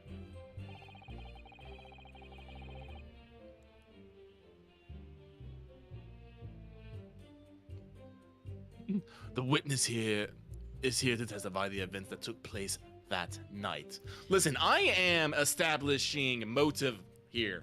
Yeah, Hold on. yeah, he's doing it wordily, but that's basically objection relevance. He is under no obligation to answer such unrelated questions. He was literally at the store. We had an altercation involving Gino Lestrade and something that he couldn't You can't get. be serious. Thank you. Because I certainly do not feel too inclined to answer any such appropriate question. Hey, whoa! Judge, you haven't sustained that objection.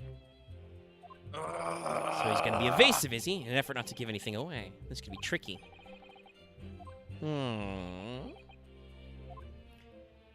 Yeah, technically that's a faux pas. The judge would have to sustain Van Zykes' objection. Like, Van Zykes has a legitimate objection, and then we go, it's relevant because I'm trying to attack his credibility, Your Honor. He used a surname. Or a false name. A false name. A pseudonym.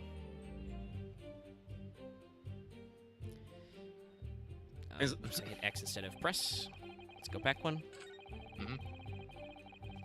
Because they're in the box, we do have our funny memento moment, so we might be able to get those guys to object. Yeah, maybe he'll say something when we press him that makes other people react. Have you seen these two men before? Miss Pal? No, I don't associate with criminals. Said by a man who introduced himself as Eggert Benedict. I still am upset Van Zykes would let me get away with that one. I'd like to know who I have to thank for this. Who made this outlandish accusation against me? Whoa! Whoa! Go ahead. The young lawyer there in the black. Technically, that is true. He does have under British common law. He does have the right to know he's accused. It's why it's in the Bill of Rights. Yeah, I suppose. But still, Van Zykes, come on! You don't have to sell me out like that. This is a farce. Much like my poses. Whose idea was it to permit an outsider to work in the British court anyway? I was approved by, I don't know, Lord Mail Strongheart. Oh, shit. And he just appears behind him. In a thunderbolt, flies down on some pigeons. I said it was okay. Stand. With the power of my stand, Mail Strongheart. Well, needless to say. Damn, he's really not giving us an inch. This guy's good. I mean, it's the last case of the first game. Well, I mean, this is like, honestly, this is the thing you do. You just fucking deny, and you don't actually say anything. You deny, you deflect, you don't give him any inches. That's how we get to pick people apart, but yeah, we'll get him. Like I said, I bet we can get the Skulkin brothers to break before we can break him. A classic. Where were you around 1 in the morning of the night in question, sir? Asleep. Can anyone prove that? That is past the hour at which I would normally retire. Certainly. I was not in the company of these rapscallions. The way they looked away at the time is just, You're able to prove that? Whoa, Van Zykes, come on! Listen carefully, my learned Lebanese friend. For you to appear to be under a gross misapprehension on this point. What do you mean? I'm asking you about his alibi. The witness maintains he was not at the scene of the crime. Motherfucker, if you say I need evidence, I will summon the ghost of my dead best friend, and I will stab you. Yet, excuse you! he has no obligation to prove his absence. Yes! Yes, he does! Yeah, he has to account for his whereabouts, because if he doesn't account for his whereabouts, Van Zykes, that's called reasonable doubt. If he cannot disprove the doubt that I have placed upon him that he was there, he's fucked. You're fucked. Everything is fucked except me. I, Ryunosuke, am not fucked. I mean, you've literally been operating on this same fucking principle. You just say, they fucking did it. We don't need actually any reasons why. Anyway, well, he's gonna do If your accusation is that the witness was present at the scene, The game mechanics say we need evidence. the obligation lies with you to prove your assertion. Man, I love how we have to prove all these things. But you don't gotta prove shit, apparently. Ah. You will fulfill that obligation before putting any more unreasonable questions to the witness. God, I want to punch him. A silent victory wiggle. Thanks. All right. Yeah, like honestly, it's not even Van Zykes. It's the game mechanics are cockblocking us a little. We require evidence, but and honestly, we should require evidence because witness testimony is bullshit. But testimony is a valid method in the courtroom, so we are allowed to ask him questions like this, which he can't just. Basically, actually, what our problem is right now is the judge is fucking asleep.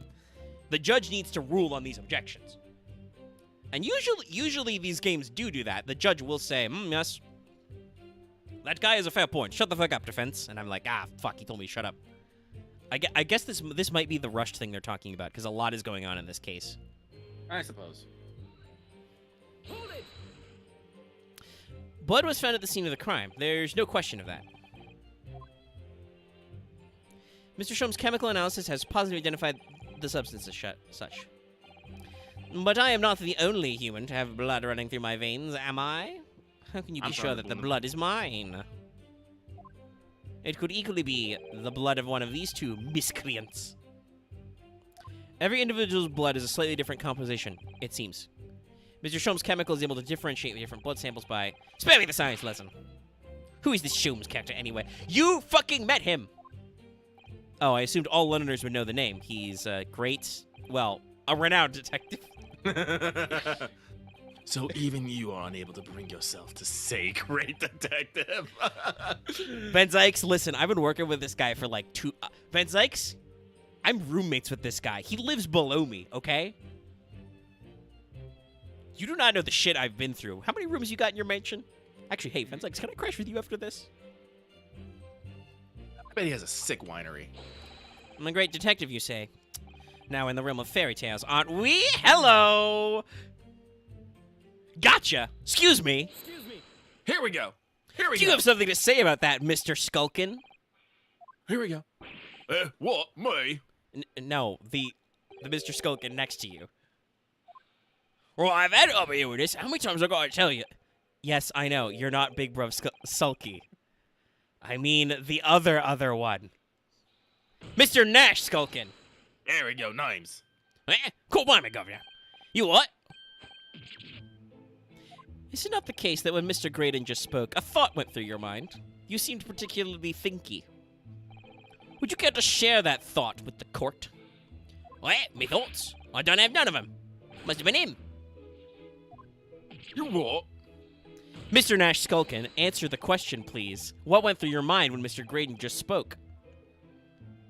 Nothing, honest, Gov, nothing. I was thinking. If he waves his arm around that much more, he'll open up your wound again, that's all. Boom! Got him! What the fuck? What wound? Well, he took a bullet, of course. It was only 2 days ago. Ain't gonna be healed up yet. So I was, I was worrying for him. And... Oh, Els Bells. I should not have said that. Mr. Graydon, did you hear that? What? Your comrade is worried about you, it seems. On account of your injured arm. My lord. Yes, Mr. Graydon. I have no idea what these two wretches are talking about. Certainly, I shouldn't be expected to answer anything in relation to their mindless insinuations. We know that someone other than the victim was hit by a bullet at the scene of the crime 2 nights ago. We have proved this with evidence, so Van Zykes can't say shit. And from the height of the bullet hole in the wall, that person was likely hit in the upper arm or thereabouts. Strip. Strip. Strip. Perhaps you'd allow a court official to examine your arm, sir. The left arm that you're currently clasping with your right hand, as if in pain. No, I refuse. What? Oh? Can he do that? Technically, yes. Because that would be a search of his person. It's a little weird to do it in a courtroom, but we would need, at least in American court system, but like I said, we base a lot of this on like the British common law and stuff. You would need a reasonable reason to search him. So we need to prove that he was actually at the scene. Yes, but we know that he was at the scene because the brothers' testimony just said it. But that turns into a hearsay because they say he was there. He says he wasn't there. So we need evidence to clear it up. True but enough. Still, like we know facts, but we have to prove facts as well, and this is a legitimate case of having to prove it. Heck, you have shown no evidence whatsoever that links me to these common thieves. Accordingly, I am not obliged to permit any such invasion of my privacy. But the crowd seems a little swayed.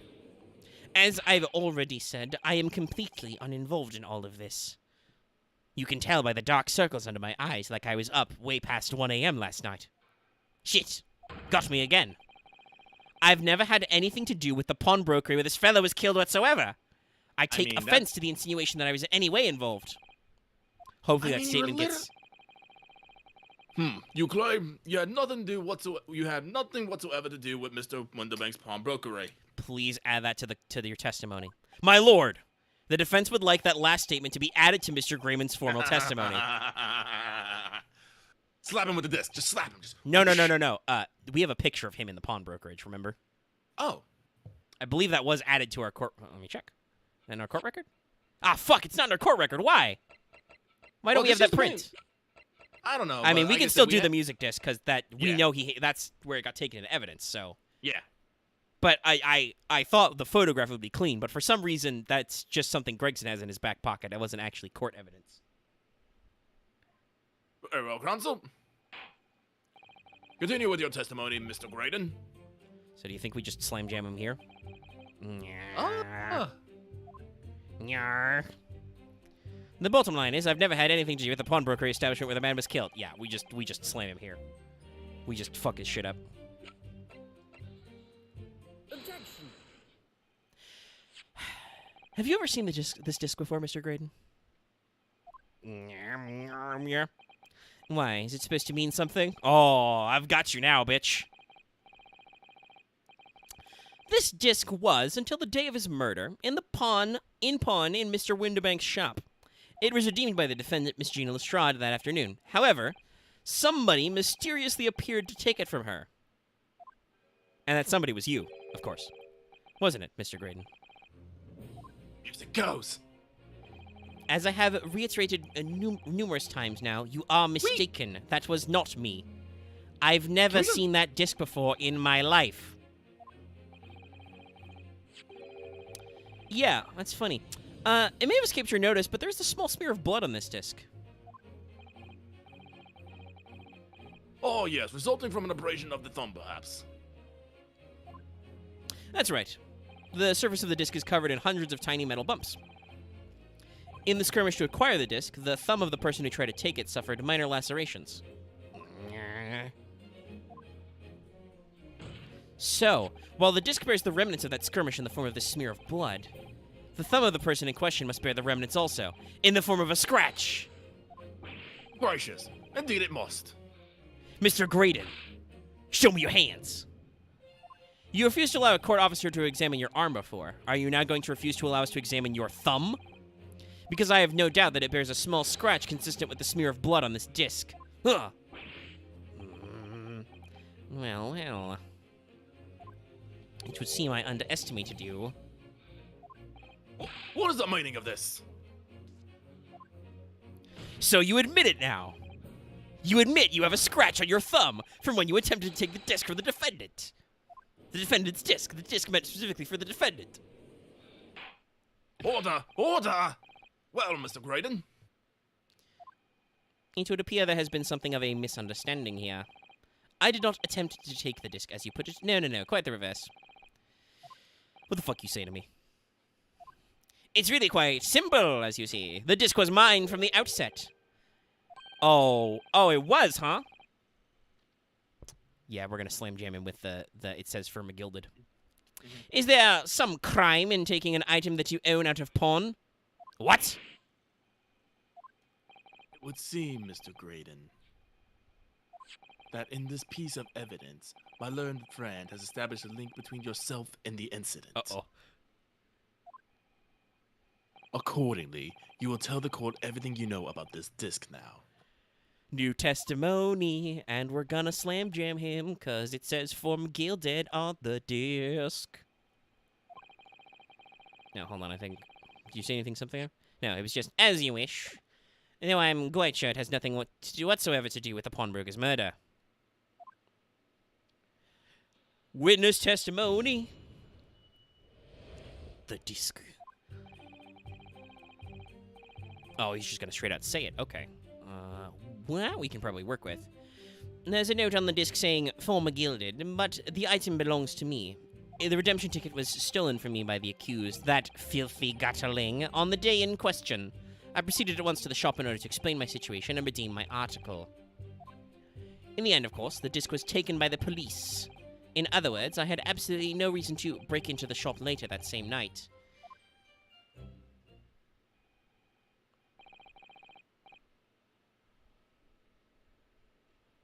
Did I hear you correctly, sir? McGilded, you say? The famous London philanthropist?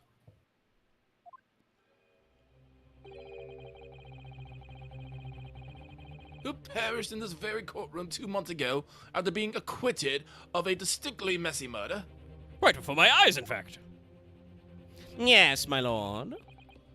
The one and the same. Good lord, Mr. Graydon. Are you saying that Mr. McGilded and yourself are acquainted? I feel that should be sus as fucking right now. Yes, that's correct. Just lean in the microphone. Yes, that's correct, Your Honor. Order! Well, I certainly didn't expect to hear that name uttered in here in my courtroom again. Judgy boy, it says McGilded on the disc. You took the disc into evidence. You know it was going to come up. Ow. According to what Gina told us, this disc was placed into pawn on that fateful night 2 months ago. Mr. McGilded himself gave instructions to deposit it at Windibanks. It's funny that Mr. Graydon is claiming the disc belongs to him then, isn't it? In all likelihood, he's lying. So he appeared that afternoon at Windibanks in order to get his hands on McGilded's disc for some reason. Counsel, you will commence your cross-examination, please. Shit, he said like 3 things, Judge. Alrighty. No, it's still 5 statements. How the fuck? Anyway. Hold it! What is this music disc? What is on this music disc? Would you care to explain how this belongs to you? That's new. As you will observe, a communications officer such as myself commands a fine salary. And a Aren't fine you just a Richie salary. You are certainly exquisitely dressed, sir. Oh, that's right. Well, no, I'll wait till after the case before I'm actually get spoiled on some shit. So, as you see, I have little need to make use of the services provided by the pawnbrokery trade. However, I did once find myself in difficulties having misplaced my purse while on an errand, which is why I pawned my fine black overcoat to the broker in question. You claim that was your overcoat? Obviously, and in my haste, I clean forgot that the music box disc was in its pocket.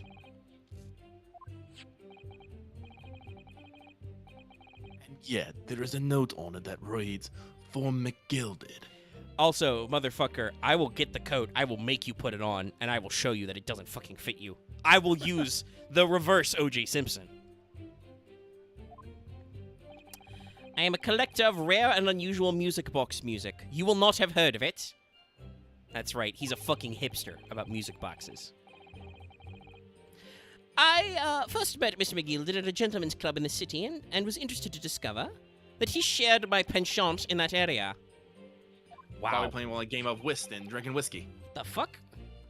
Sorry, my controller batteries are low. Hold on. Uh-oh. I literally plugged this in before we got started, and it was full 3 bars, though. All right. Hold on, let me adjust my seating a little to make this work.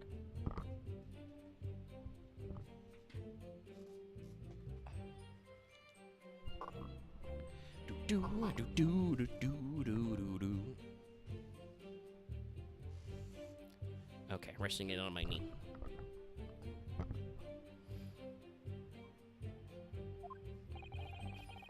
The disc in question is a pre-production sample. Oh yeah, but it's nonsense. I promised to let Mr. McGilden hear it. And his mind lied as easily as he breathed. But then you forgot that it was in the pocket of the overcoat you were forced to pawn. Yes, exactly.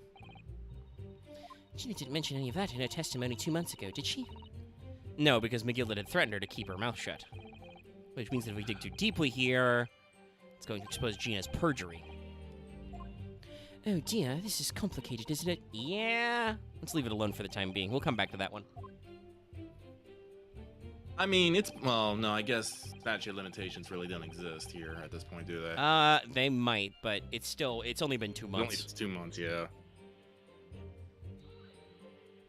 I mean, this we know is kind of fake.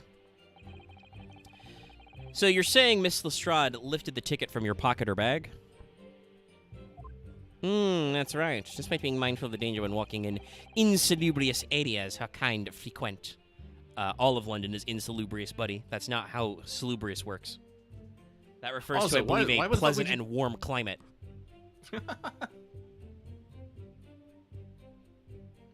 What were you saying, Lucky?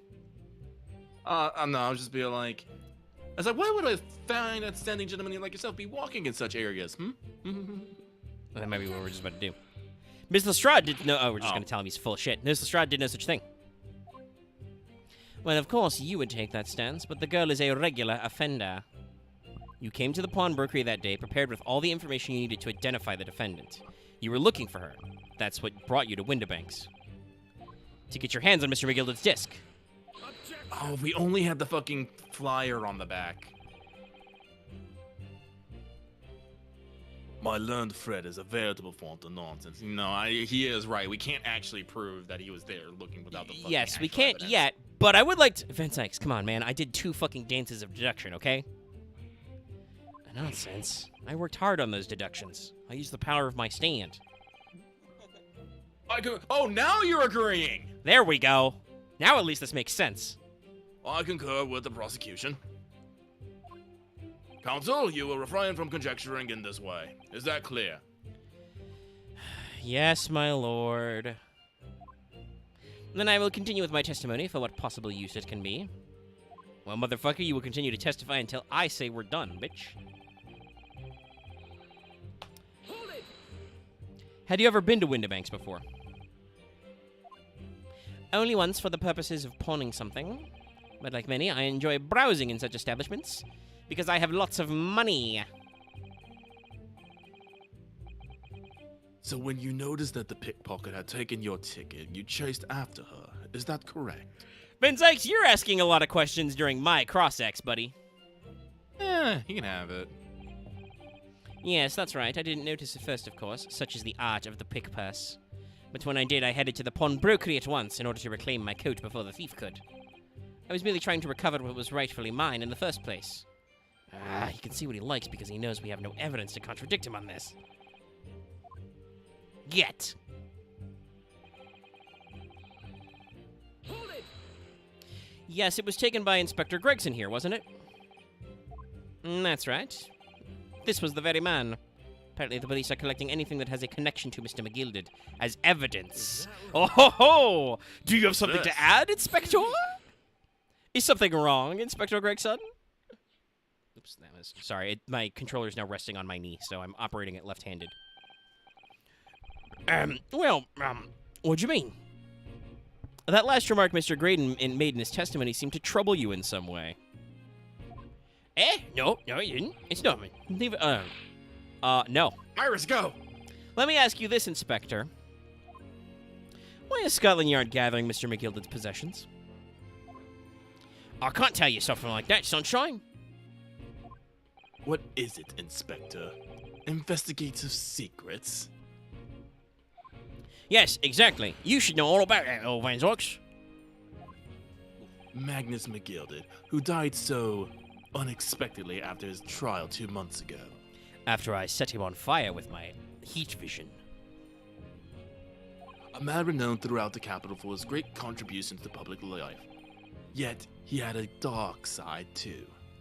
Ugh. Where you going with this, Van Zox? I suppose the police are dealing with the aftermath of his nefarious activities, are they? That's enough. Coppers like me have duties to carry out, but we're not at liberty to talk about it. That's all you need to know. Duties conferred by Lord Strongheart, I presume. Oh shit, we're going up. We're going up. Up. The Lord Chief Justice appears to have great faith in you, Inspector. Lord Stronghat was going on about some shit the other day.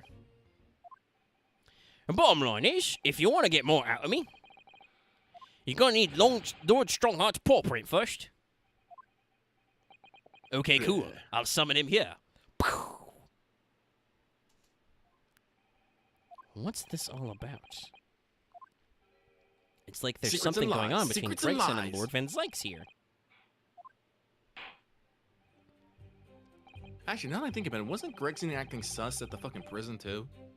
Yeah, Is he yeah. just, I mean, it's the state secrets case, obviously, because that's the only thing that could possibly be so important. But like, he's obviously withholding because he's not at. I would say actually not because he doesn't like us, but because he's not at liberty to discuss. Because probably Lord Strongheart told him, "Yes, do not talk about this with anybody in the public." What about Miss I? Nobody. I don't care how cute they are. Say nothing, or I'll fucking punt you out of my office. You mean in the front, right, Lord Strongheart? No. No. And you'll get no pigeons. Shit. Well, it seems something. Mr. Grayson. Here we go. Well, it appears that the inspector has revealed all that he is at liberty to reveal. Mr. Graydon, let us return to your testimony. Okay, that didn't really help us. I mean, it lets us know Well- there's more going on, but I guess if the issue of state triggers come up again, we're gonna be all like, we're gonna need fucking Lord Strongheart in here. Hold it! but perhaps you'd seen something of value among the forfeited items? No, not at all. Oh.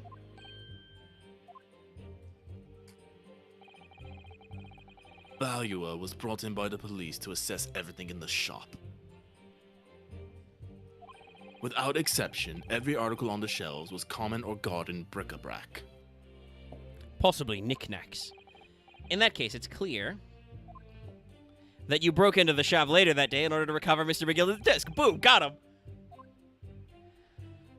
Have you not been listening, man? Even if I had wanted to recover the disc...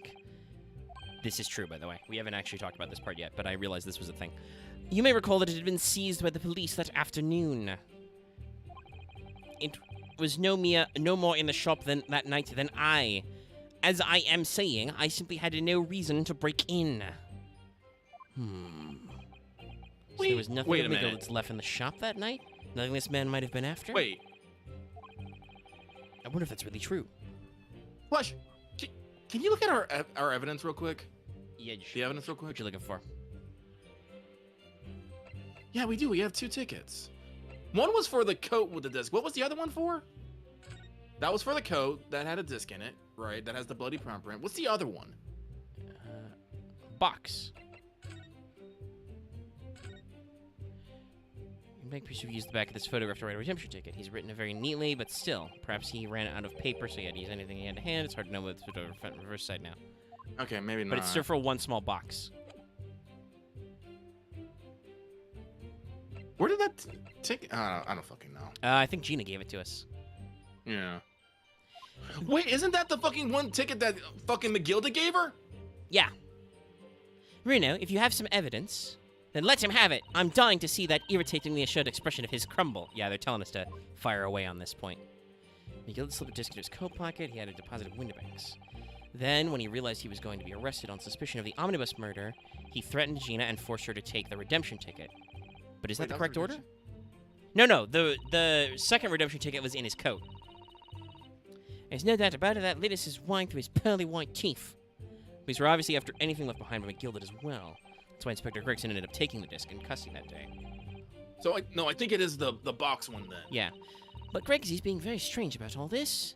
There must be a reason for that, I'm sure. I just don't know what it is. For now, I need to focus on exposing the fact that Mr. Graydon is lying in his testimony. Okay, so... roll me to statement 5 there.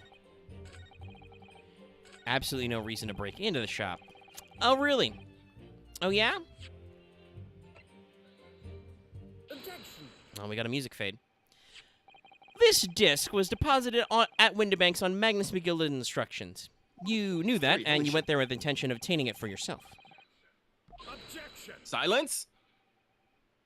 Conjecture again. And in any case, the disc was taken into custody by the police that afternoon.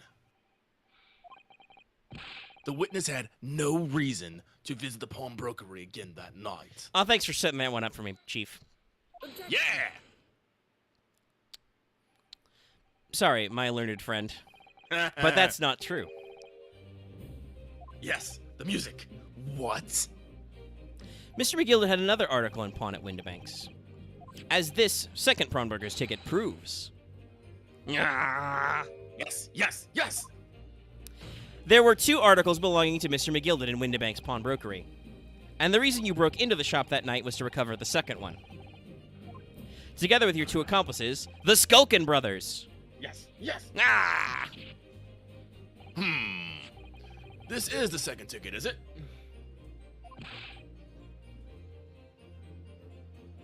What had the man deposited? The article description reads, 1 small box. A rather vague description, it seems to me. Are you suggesting that I broke into the pawnbrokery with these clouds in order to steal some trinket box? I believe there are adequate grounds to suspect that you did. This is absurd. Motive. You're absurd. Why on earth would I do such a thing?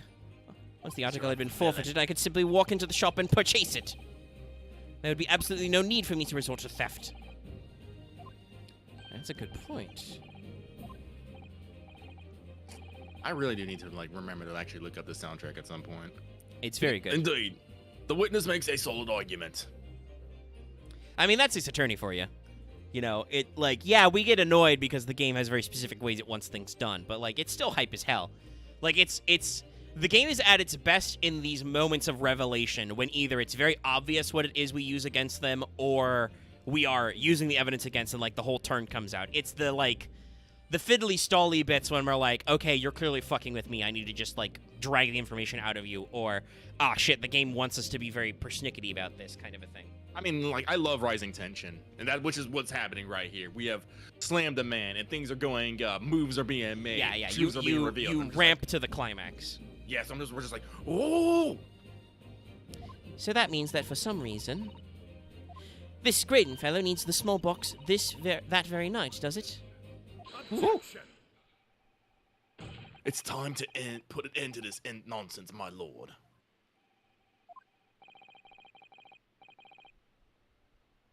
Could you be a little less cryptic, Lord Van Zykes?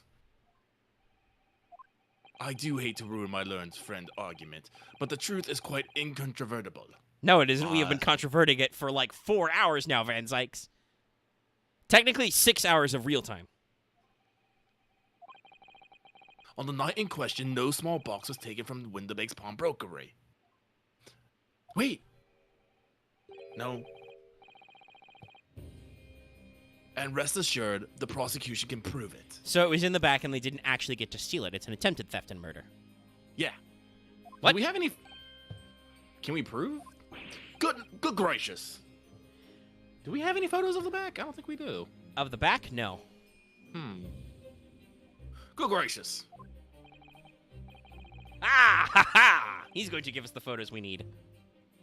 Give me the evidence. I know I hate how you hoard it so, but I love it when you give me the evidence. It's like, yes, give me the ammo to shoot you with, I guess. Inspector, show the photographic prints to the court, if you please. Yes, sir. What prints? These prints were taken from one of the detective's security cameras. Ah, Hurley's red-handed recorders again. Oh, this will be the front camera. As previously explained, using this plan of the shop layout, the victim's establishment was furnished with automatic cameras in 2 locations. One was set to capture the counter where Mr. Winterbeck received his customers, and the other was set to capture the shelves on which articles were placed for sale once forfeited. According to information on this ticket, Mr. Gilded's small box had been forfeited already, 2 days before the incident, at 9 p.m. on the 15th of April, to be precise. Which means it would have been on the shelves and forfeited items at the shop front. Okay, good point. Now, what I have here is a print taken from one of the cameras about 2 hours before the incident. That's on 11 p.m. of 15th April. Thank you for being so precise, Gregson. Oh, I love this. Okay, all right. The victim certainly had a very full shop, as it would appear.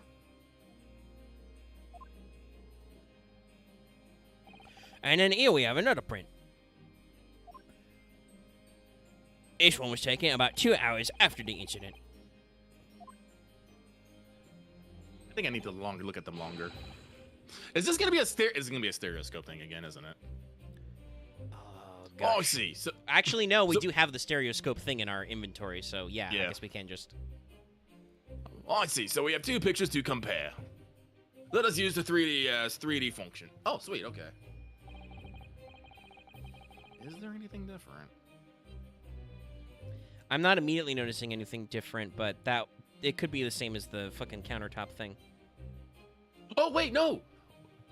Look lower right. That fucking little brown box has been moved. Yes, it has. It has been scooched over. And that actually works with the stereoscope, because that item will be blurred between the 2 images. Yeah. Okay, good catch, Lucky. Don't need no fucking 3DS for this shit. Dear me, that's starting to make my head ache. Obviously, at Scotland Yard, we consider the theft as one of the possible motives in this case. We explored the possibility that something had been taken in addition to the victim's life. So your men have already compared the 2 prints thoroughly, Inspector? Not thoroughly enough, bitch. Yes, sir. Oh, that's gonna be bad Scotland for Yard's you. finest is clearly not Scotland Yard's finest. And I mean, to be fair, he's saying here, they counted every single... We counted every single item in these 2 photographic prints. They're all the same there. And the odds conclusion is that the exact same number are present in both. Faulty logic. I'll count that as a Judge Reed. Oh, sorry. In other words, nothing was taken from the pawnbrokeries on the night in question. No, you just said, which was what the judge line anyway. I'm just like, fuck it, we'll just move on. Sorry. And my learned friend's assertion is nothing more than a hopeful fantasy. No, Final Fantasy is Wednesday, Van Zykes. I don't believe it. Also, there was a in there. I knew we were trying to speed along. That he had stolen McGilded's pawn box. I am a little sleepy. I'm looking for a pause point. Like, we have good energy, but we've crossed 3 hours. This little bitch. I might have been able to break him down at last. And I don't know. Maybe if we get one good go, we might get him. You know? You know what, we're Reno? gonna talk about fucking stereoscopes here. I've been thinking. No. God damn it. Yeah. I wonder if these 2 photographs are really exactly the same. I do kind of want to try and build up my stamina, because I'm going to start earlier and go for a decent time on Wednesday, because, you know, we got to start a brand new game, so they'll be bullshit. Oh. Well, you can probably, like I said, like, starting out, you probably won't need me, so you can probably start as early as you want, and I'll just, like, pop in whenever Yeah. I get on. Well, and actually, I can talk about this right now, but what I was going to plan was, like, I would probably do, like, character creation and opening cutscenes, like, solo, and then we can see about getting the rest of the, yourself and any of the other 14 boys who might be around in. You know, because I definitely want to throw you into the free company so I can throw you some buffs to help you level and get started. But the first few levels are easy. I mean, you are just going to be slapping around woodland creatures for a little bit. You can't escape that. No one can escape that. As you do. Mhm. I've even pre-prepped immensely. I have written down so I don't forget a character name. I thought about being on brand, but I decided that would be too much trouble if any of my variations were taken. So I decided to go with something that I think will be fairly unique. I will not say it. I don't think we have a big enough audience for me to get scooped, but I'm not gonna say it out loud just in case. But I will say I pulled randomly from, well, not randomly, I pulled names I liked from the name list of female characters in FFTA 2, a name list which is shared between Viera and Degria, who are dragon girls, so it works. Sick. Anyway, let us keep going. So, counsel, in the light of evidence put forward by the prosecution, what is your position? It seems that, in fact, on the night in question, nothing was stolen from the victim's establishment. Do you accept the prosecution's assertion? I don't I know. do not. Could there be something hidden, a hidden discrepancy between these two photographic prints somewhere? Point out the discrepancy. Yeah, point. I'm gonna save just in case it is use evidence, because it might be bust out the stereoscope, but we can True. see it, so we should be able to point at it. Part 3 of the trial. Point out a discrepancy. And maybe the use evidence is so you can use the stereoscope to compare if you don't see it right away. There might be True multiple enough. avenues here, but we do see True. it. There is the picture is clearly moved, or the box is moved in front of the picture. Anyway. Yeah, no, because the double print thing should be like, ah, yes, stereoscope, maybe. I wasn't sure at first, but there is a clear discrepancy between these two prints. What? You must identify the location in question for the court, counsel.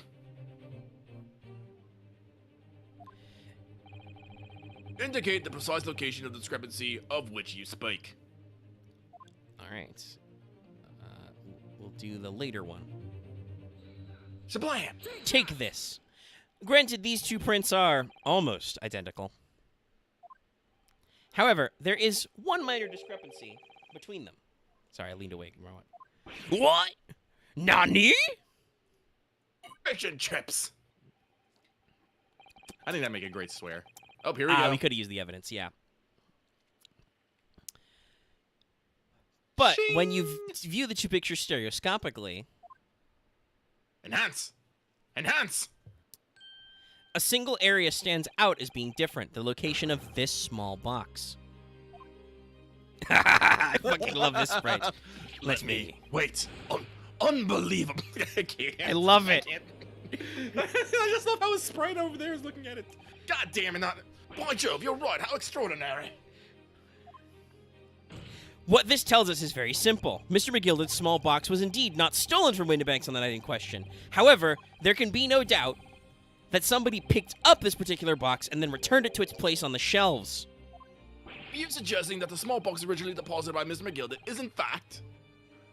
Yes, the very same small box that I just identified in those photographic prints.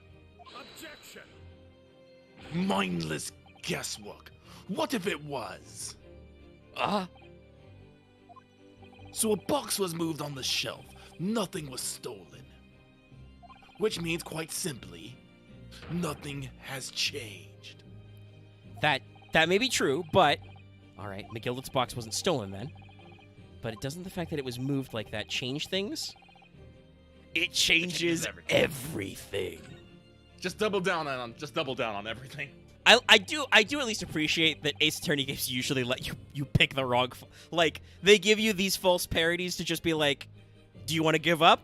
And you could be like, fuck yeah, I give up. And the game is... Usually the game will be like, no, don't give up, you fucking idiot. But, like, I appreciate that they give you the option, you know, even if it's just wrong. I believe this changes everything about the case.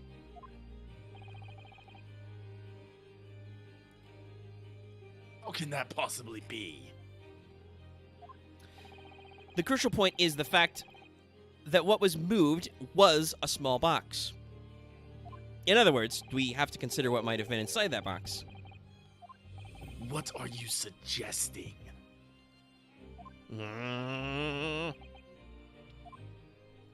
I'm suggesting that we need to examine that box as soon as possible. A vital piece of evidence is shitting on the shelves, sitting on the shelves at Windibanks as we speak.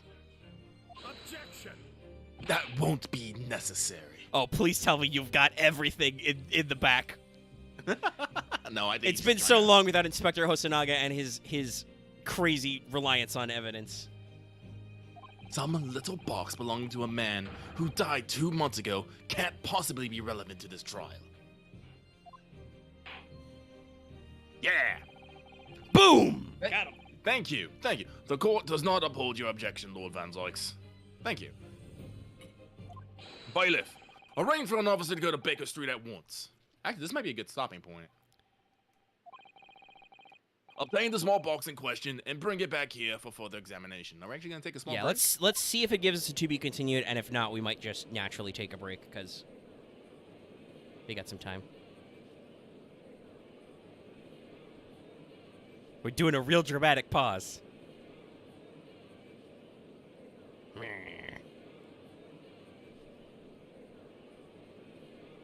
I love slow zooms. Oh, I guess we're just here. Oh, Oh. should have a report within half an hour. We should have a report within half an hour. I think perhaps we should recess for a short while until the evidence is brought forth. To be hoodwinked by such a farce. Disappointing. I beg your pardon, Lord Van Zykes. Are you talking shit? I will throw my hammer at you. This is nothing but a smokescreen, a Nipponese specialty. It was. Why are you so obsessed? Like so. What on are you our trying to fucking- say? My learned friend has persisted with the same same line of reasoning from the very beginning.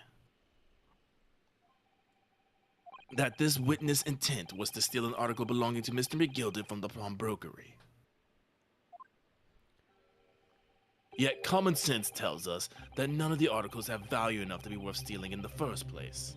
Don't you fucking... Whoa. Exactly. It would be beyond absurd to break into a place for the purpose of stealing such a commonplace property. It's about what's on the disc, you dumb idiots. Shit, he's going for the chalice again.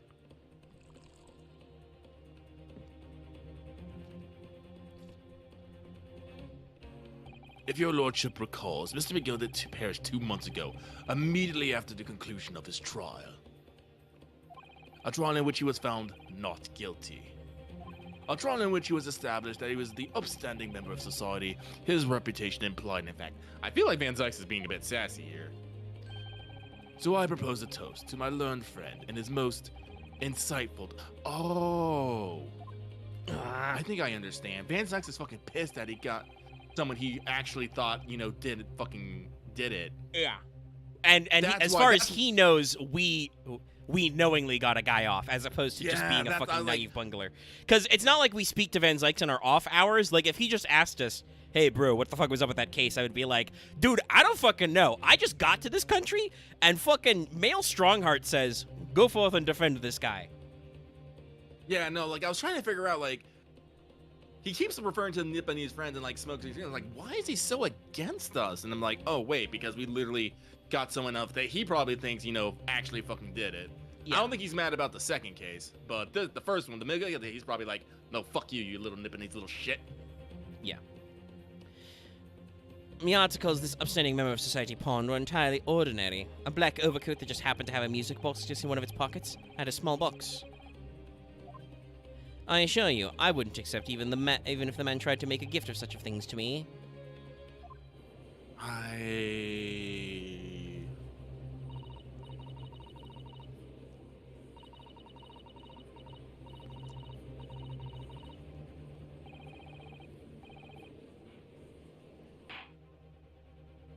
The prosecution argument is undeniably compelling. It is incumbent on the defense to now bolster its argument. aromatic, to explain what significance these commonplace articles pawned by the fine citizen would have.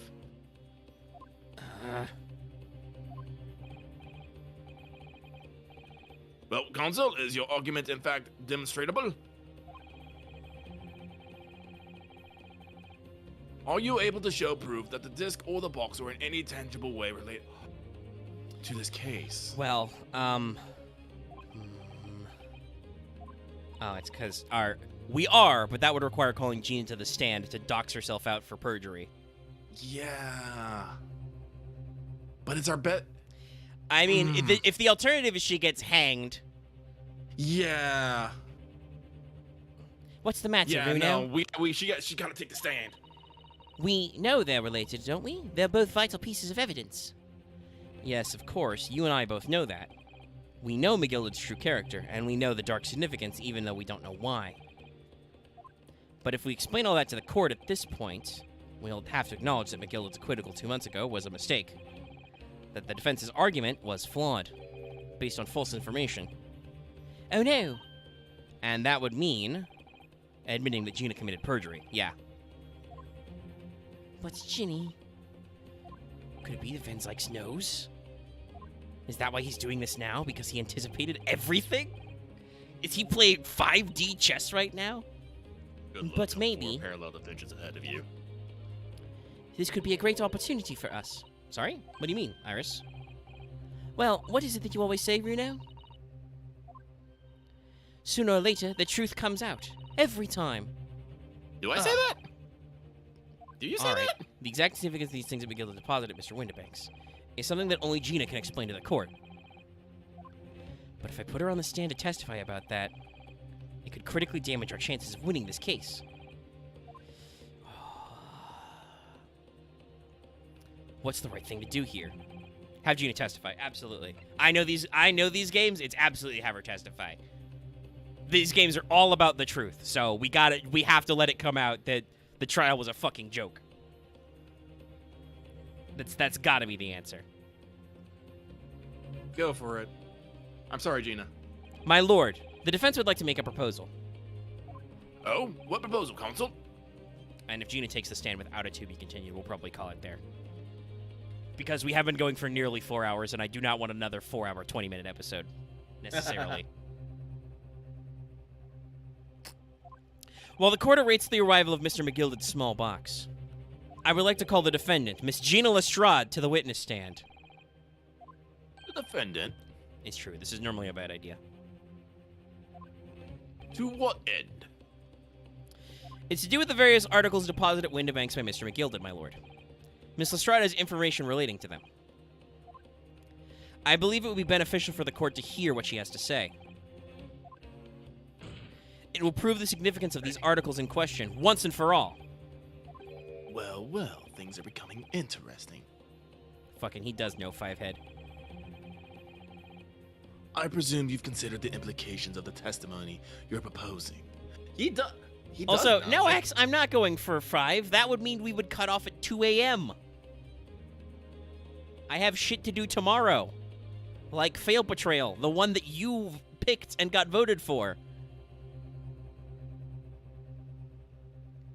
Also, at some point, I haven't actually downloaded the free trial yet. I thought about doing that before the stream, but I did that like 30 minutes ago. And I'm like, I don't know how big it's gonna be on your. it's like I think it's like 66 gigs by default, and that's the like download size, not necessarily any like unpacking of an Patches. install. So Yeah, there's gonna be. I have plenty of room, but no, I want to make sure I've got time to do that. I might be doing that after we get done streaming. But anyway, we've considered the implications. In particular, the impact it will have on the accused standing, and indeed your own.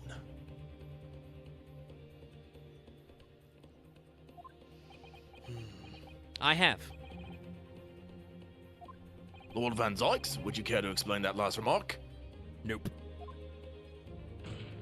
The prosecution accepts the defense's proposal. I'm glad he didn't. I move to interrupt the cross-examination of the current witness and hear from the accused herself. Well, it's my cross-ex, so I can just say, we're, for the time being, we're done with those guys.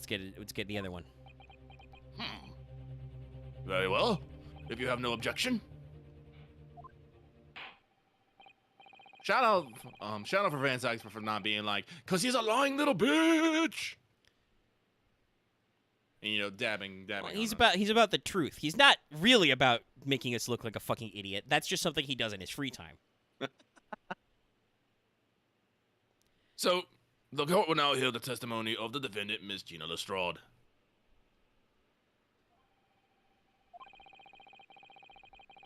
Your witnesses currently in the stand may step down until further notice.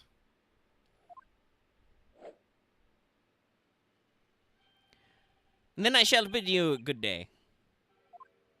Wait.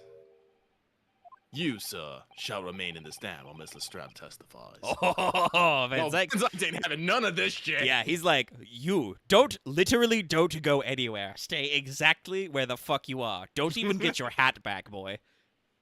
God, when can we do a fucking, you know, a fucking team play with Van Sykes? I want this man in my quarter. I feel like that's probably coming up, because that there usually is some point in the case where, like, you can tell that the true culprit is lying out their ass, and the prosecutor will be like, okay, you want to play that ball game? Let's play.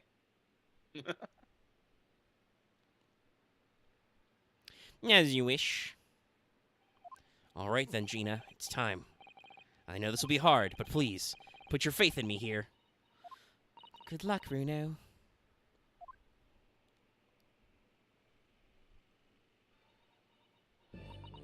Yeah. Okay. Let's wait until we actually get the witness part, because she's gonna have some preamble, I'm sure. The articles that Mr. McGilded had deposited in Windibank's pawnbrokery are intimately related with the omnibus case, the trial of which was heard in this courtroom 2 months ago. Yes, and I remember that this young lady being brought before me in that trial as well.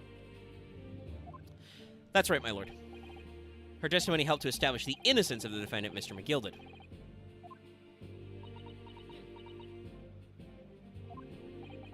The omnibus case was intriguing, to say the least. Van Zyke's trying very hard not to say bullshit. Shout out to him. And now here we all are again. The same players in that trial facing each other once more. I'm surprised he's not toasting. A twist of fate, perhaps, my Nipponese friend.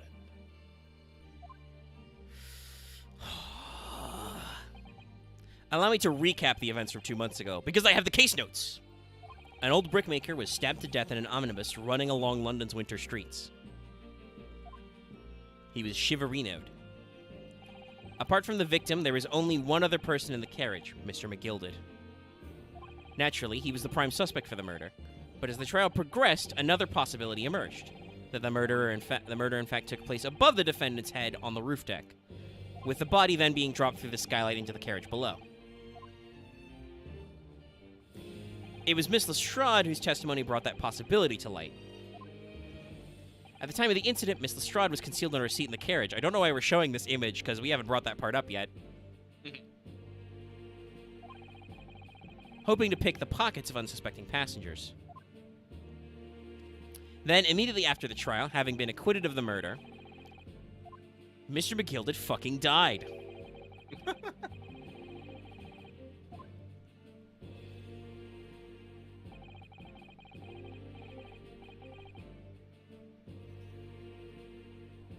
A mystery that remains unsolved even now, 2 months on. Van Zyke doesn't seem super cut up about that one. As indeed does the omnibus murder itself.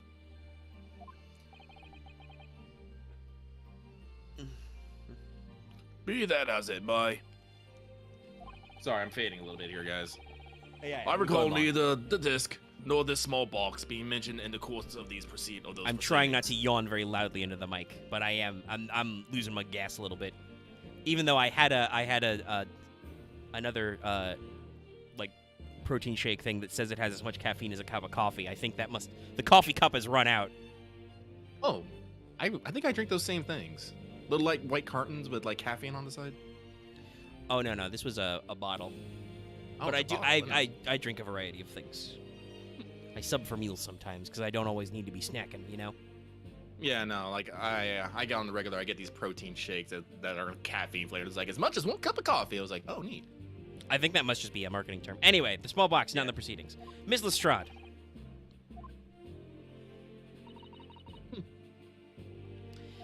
Would you tell the court now, please, what really happened in the omnibus 2 months ago? I mean...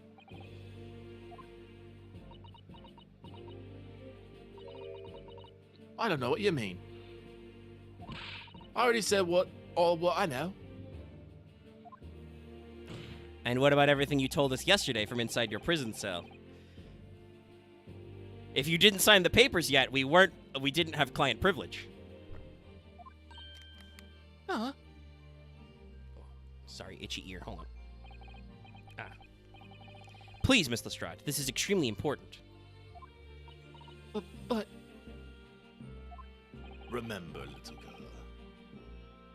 If it transpires that you willfully withheld information in the trial 2 months ago, Van Zykes, don't be a bitch right now. the Home Office will seek to prosecute you for perjury. And naturally, you will lose all credibility as a witness. Although, let's face facts. You have little credibility to lose. Ginny, don't listen to him. He sucks. Please, you have to trust Runo now. Remember that whole conversation we had about trust? Iris? And no, I'm not getting resistant to caffeine. How much caffeine do you think I drink? It's not that much. I have a cup of coffee in the morning, and I usually have like 1 soda a day. So I added. You drink a lot of water, don't you? Yes, too, I drink a don't lot you? of water, yeah. That flushes out your system pretty good, believe it or not. That might be it. I have been drinking a lot because I've been very dry today. I'm like halfway through my 2nd bottle of water, so. That might be why. I am hydrated, but I am not caffeinated currently. I also sweat a lot because it's fucking hot, so that is a way of working stuff out of your system as well. Purge those toxins. I can't remember if you read this line or not. Yes, I did. Okay. We're on your side. Literally, actually. Because, you know, you're on our side of the witness stand. Anyway. I'm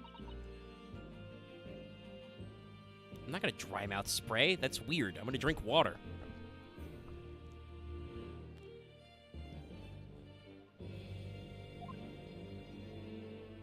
All right, then. I'll talk. It's the right choice, Gina.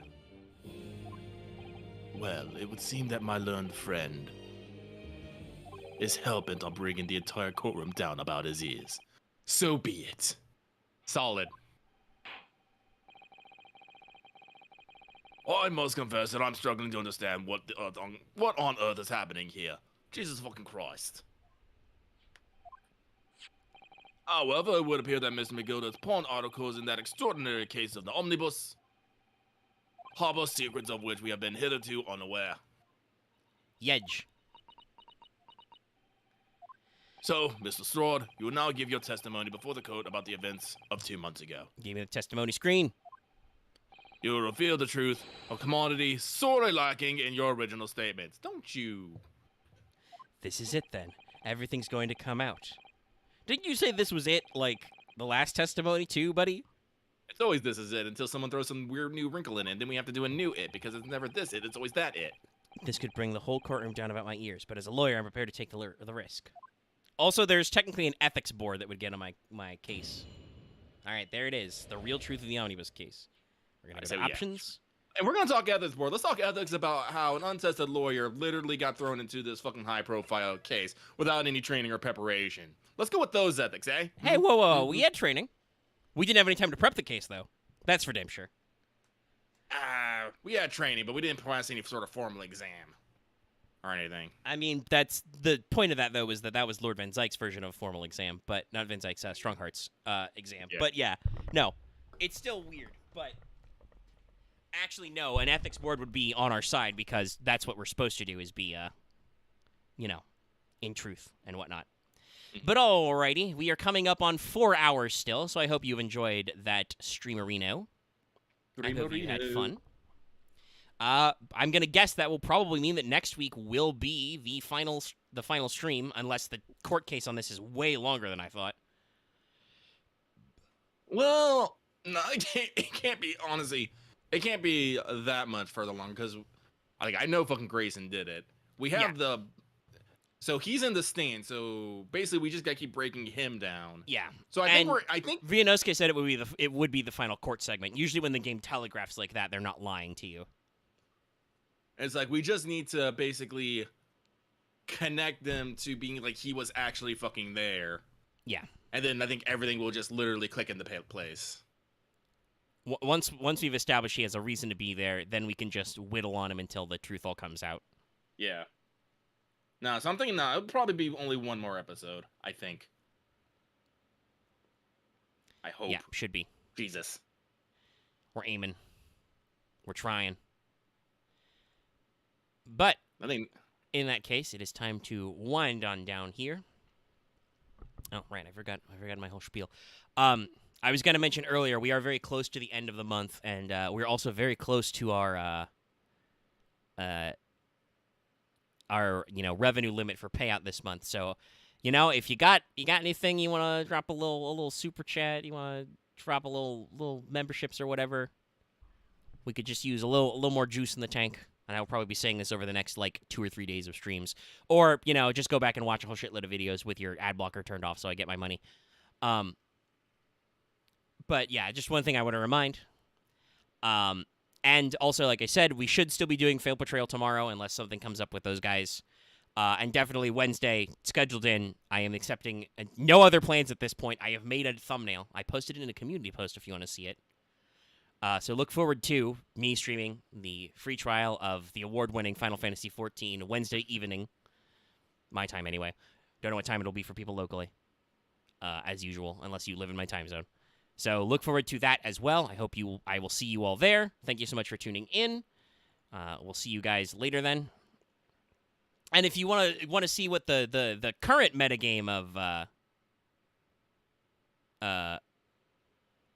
Final Fantasy XIV, go watch this week's episode of What's Up, where Lucky spends his time on an island, which is kind of sort of endgame content.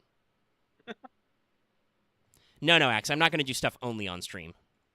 Like I said, my plan for future is to focus on doing main story quests and various story-related and side story stuff on stream, and then if there happen to be any grinding, like if I do have to do longer side quests or grind-specific dungeons or stuff, I will probably keep that to mostly off stream.